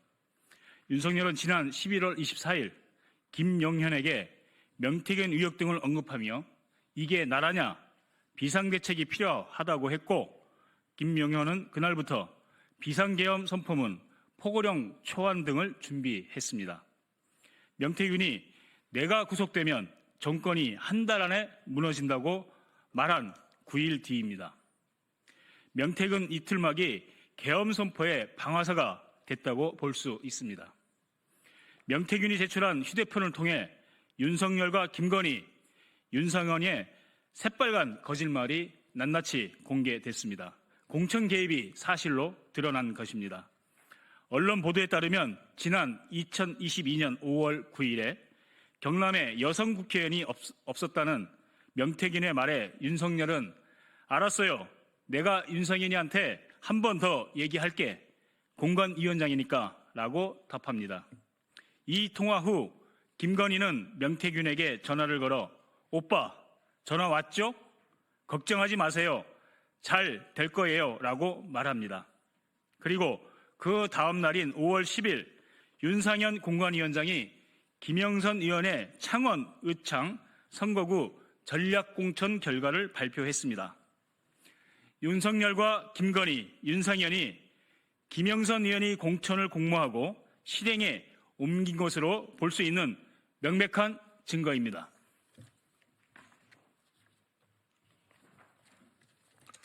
그럼에도 윤석열은 지난 대국민 담화에서 누구를 공천 줘라 이런 얘기를 해본 적이 없다. 그 당시에 공관위원장이 정진석 비서실장인 줄 알고 있었다라고 국민들 앞에서 새빨간 거짓말을 한 것입니다. 또한 당시 국민의힘 공천관리위원회 속기록에 따르면 한기호 부위원장과 강대식 위원은 김영선 후보 공천에 강하게 반대한 것으로 보도되었습니다. 하지만 윤상현 공관위원장은 창원 지역구는 여성 우대를 해야 한다는 주장을 했고 결국 공관위원들은 무기명 투표 끝에 김영선 후보를 전략 공천하기로 결론낸 것으로 알려졌습니다. 윤석열로부터 김영선 공천주라는 전화를 받은 적이 없다고 했던 윤상현 의원의 변명은 거짓이었습니다.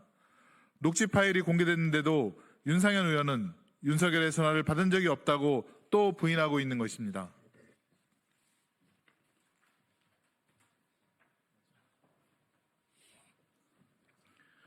더불어민주당 명태균 게이트 진상조사단은 오늘 경찰청 국가수사본부에 윤석열과 윤상현을 공직선거법상 부정선거운동죄 그리고 형법상 공천관리위원회 업무방해죄로 고발합니다.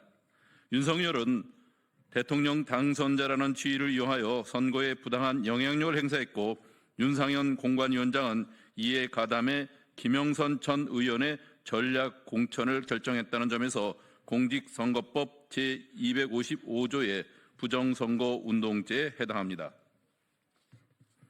또한 윤석열은 대통령 당선자로서 정치적 사회적 지위를 이용하여 위력을 행사했고 윤상현 공관위원장은 다른 공천관리위원회의 반대에도 불구하고 김영선 후보 전략 공천을 관철시켰다는 점에서 국민의힘 공천관리위원회의 업무를 방해한 업무 방해죄에 해당합니다. 국가수사본부에 촉구합니다. 윤석열과 김건희, 윤상현의 휴대폰, 주거지, 사무실 등을 즉각 압수수색하고 소환 조사해야 합니다. 그래서 윤석열과 김건희, 윤상현의 김영선 공천 개입과 윤상현의 외교부 장관 청탁 의혹에 대해 명명백백히 국민 앞에 밝혀야 합니다. 엄중한 시기 국헌 질서를 바로잡기 위해 공정한 법의 이름으로 철저히 수사할 것을 촉구합니다. 더불어민주당 명태균 게이트 진상조사단 1동. 네, 이상으로 기자회견 마치겠습니다. 감사합니다.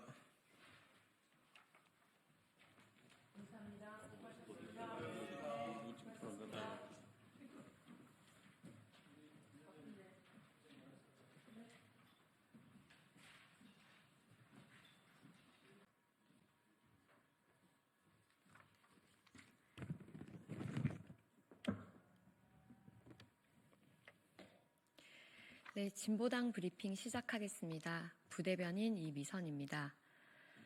노동기본권 박탈시키는 인천공항 환경미화 필수유지 업무 지정을 반대합니다.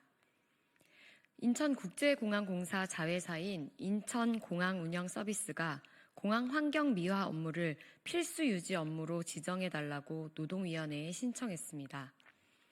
이것은 명백히 사측이 노동자들의 쟁의권을 박탈해 노동기본권을 침해하려는 시도입니다.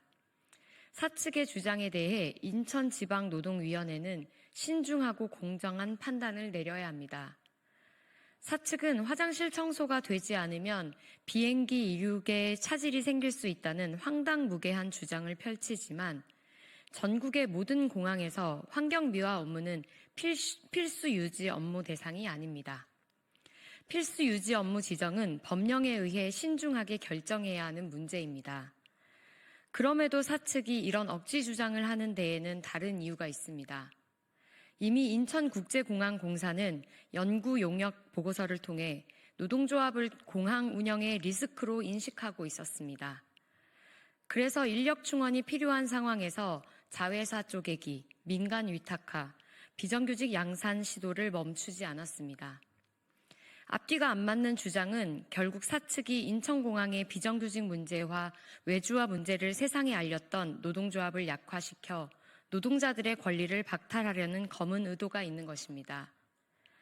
우리 인천국제공항공사의 환경미화 필수 유지 업무 지정 시도를 강력히 반대합니다. 노동자들의 권리를 침해하려는 그 어떤 시도도 절대 용납할 수 없습니다. 인천지방노동위원회는 헌법과 노동법에 따라 노동기본권이 보장되도록 신중히 판단할 것을 촉구합니다. 이상 브리핑 마치겠습니다. 고맙습니다.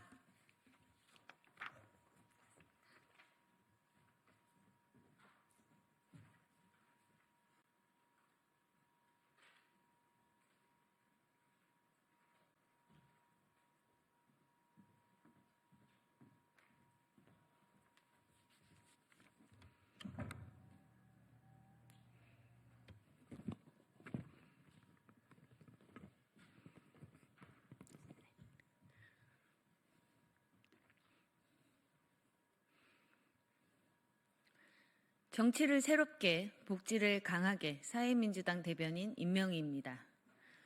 전두환 만도 못한 내란숙의 윤석열, 공수처는 반드시 체포하십시오. 내란숙의 윤석열이 공수처 체포영장 수사를 거부하며 차라리 불구속 기소나 어느 법원에서 발부되는 영장인지에 따라 판단하겠다고 합니다. 대한민국 역사상 이렇게 뻔뻔한 범죄자는 없었습니다. 내란죄로 사형을 받은 전두환만도 못한 추태를 보이고 있습니다. 내란숙의 윤석열은 헌법 위에 군림하는 중입니다. 이미 법원이 체포영장에 문제없음을 재차 확인시켜 주었습니다. 세상 어느 범죄자가 자신이 체포되는 수사기관을 선택합니까? 국민의힘은 이런 인물을 비호하려고 44명이나 한남동 관저에 갔습니까? 대한민국 헌법 질서와 사법 체계마저 부정하는 범죄 피의자를 보호하는 것이 국회의원이 할 짓입니까? 국가를 위태롭게 만드는 공범들은 해체가 마땅합니다. 공수처는 언제까지 국민들이 이런 못볼 꼴을 보게 할 것입니까? 만반의 준비를 갖추어 반드시 체포하십시오. 감사합니다.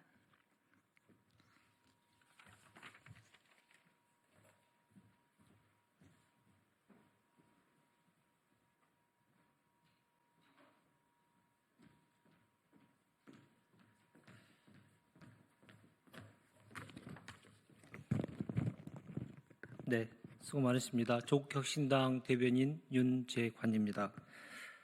제2투표 부결과 관련된 논평과 내란숙의 의도된 노출과 관련돼서 두 건의 브리핑을 하도록 하겠습니다.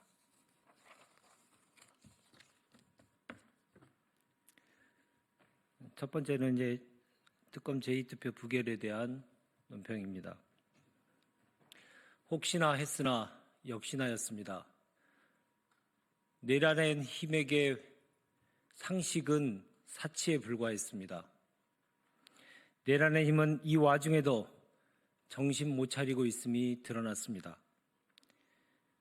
내란 수계에는 득달같이 달려가더니 국민을 향해 다가가려는 마음은 눈꽃만큼도 찾아볼 수 없었습니다. 이런 위헌정당이 왜 존재해야 되는 것인지 묻지 않을 수 없습니다. 내란의 힘은 국민의 혈세인 국고보조금을 즉각 반납해야 할 것입니다.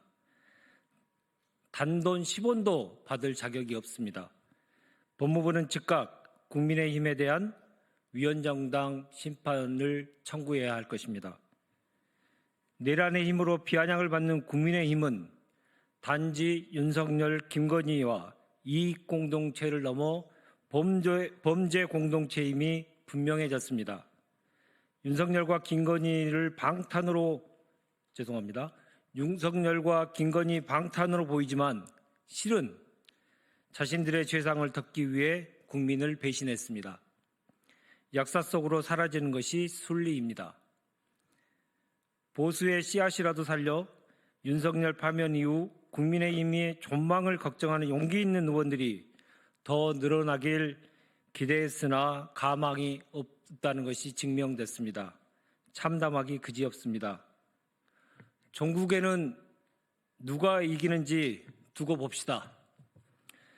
국민이 이길 것이며 정의가 승리할 것이고 윤석열과 김건희, 내란의 힘은 역사와 현실의 법정에서 처참한 최후를 맞이할 것입니다. 거부권을 행사한 최상목 대행은 국민적 혼란과 고통, 경제와 민생의 후퇴에 대한 책임을 질 날이 곧 다가오고 있음을 직시해야 될 것입니다. 조국 혁신당은 기필코 내란 및 김건희 특검이 통과되는 날까지 맨 앞에서 맨 마지막까지 싸울 것입니다.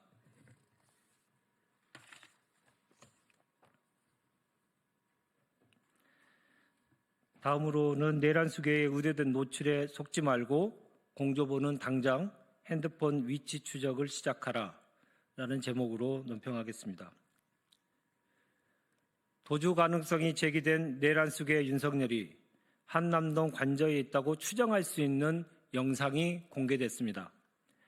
오마이TV에 포착된 영상 속 인물은 내란 수괴 윤석열로 추정하기에 충분합니다. 건들건들한 걸음, 거만하기 짝이 없는 손짓, 내란 수괴라는 중대 범죄자의 몸짓이라고는 믿기 어려운 어이없는 지시 동작 등이 영락없는 내란 수괴 윤석열로 추정됩니다.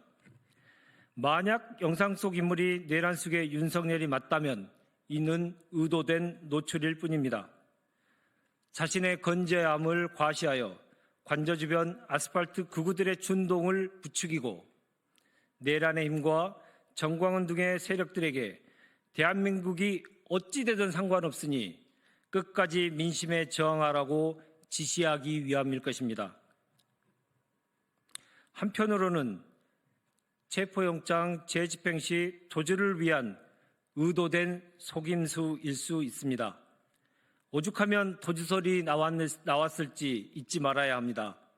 그간의 언행으로 볼 때 졸렬하고 교활한 내란 수괴 윤석열이 버리지 못할 일은 없으므로 그 가능성을 배제해서는 안 될 것입니다. 조국 혁신당은 그러한 차원에서 공수처와 경찰에 요구합니다.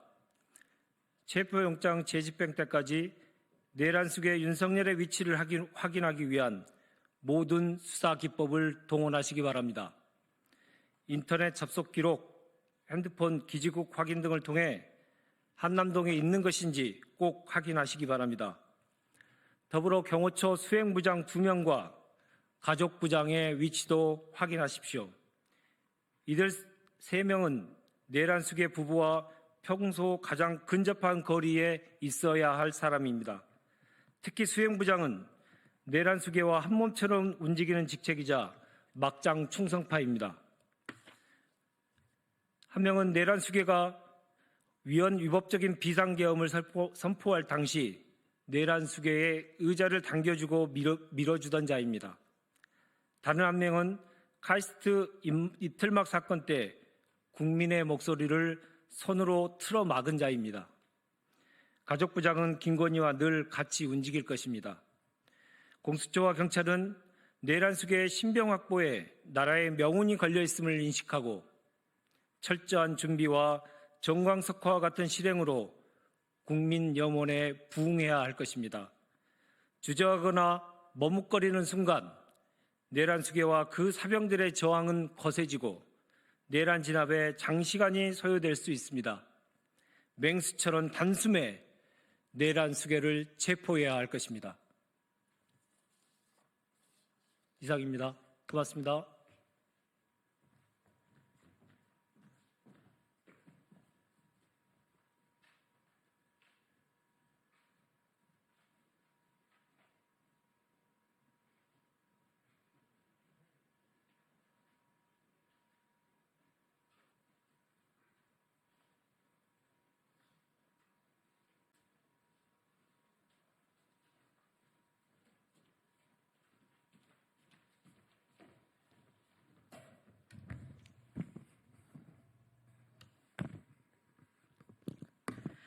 안녕하십니까. 더불어민주당 대변인 황정아입니다. 브리핑 시작하겠습니다. 윤석열은 되도하는 궤변으로 시간 끌지 말고 순순히 체포에 응해야 할 것입니다. 내란 수괴 윤석열이 체포를 회피하기 위해 갖은 궤변을 쏟아내고 있습니다. 윤석열 측은 경찰 특공대나 기동대를 동원해 체포를 진행하는 것은 반란, 내란이라고 주장했습니다. 내란범을 체포하는 게 반란이고 내란이라는 것은 어느 나라 법도입니까? 윤석열은 법에 의해 책임과 권한이 제한되는 선출직 공직자이지 법 위에 군림하는 왕이 아닙니다. 체포영장을 집행하지 말고 기소하거나 사전 구속영장을 청구하라는 것도 체포영장의 의미를 깎아내리려는 궤변에 불과합니다. 국민에게 총뿌리를 겨눈 내란 수괴가 수사기관을 쇼핑하듯 고르려고 합니까? 헛소리하지 말고 체포영장 집행에 순순히 응하십시오. 공무원이 희생되지 않게 법원의 절차에는 응하겠다는 것도 시간을 끌려는 거짓말에 불과합니다. 희생을 막겠다면 왜 경호처를 사병처럼 부리며 수사기관의 적법한 공무 집행을 막았습니까? 그러면 공수처의 출석 요구는 왜 불응하고 헌법재판소 심리에는 왜 출석하지 않습니까? 국민을 우롱하는 졸렬한 여론전을 멈추십시오. 체포만 피해보려는 법꾸라지 꼼수는 더 이상 통하지 않습니다.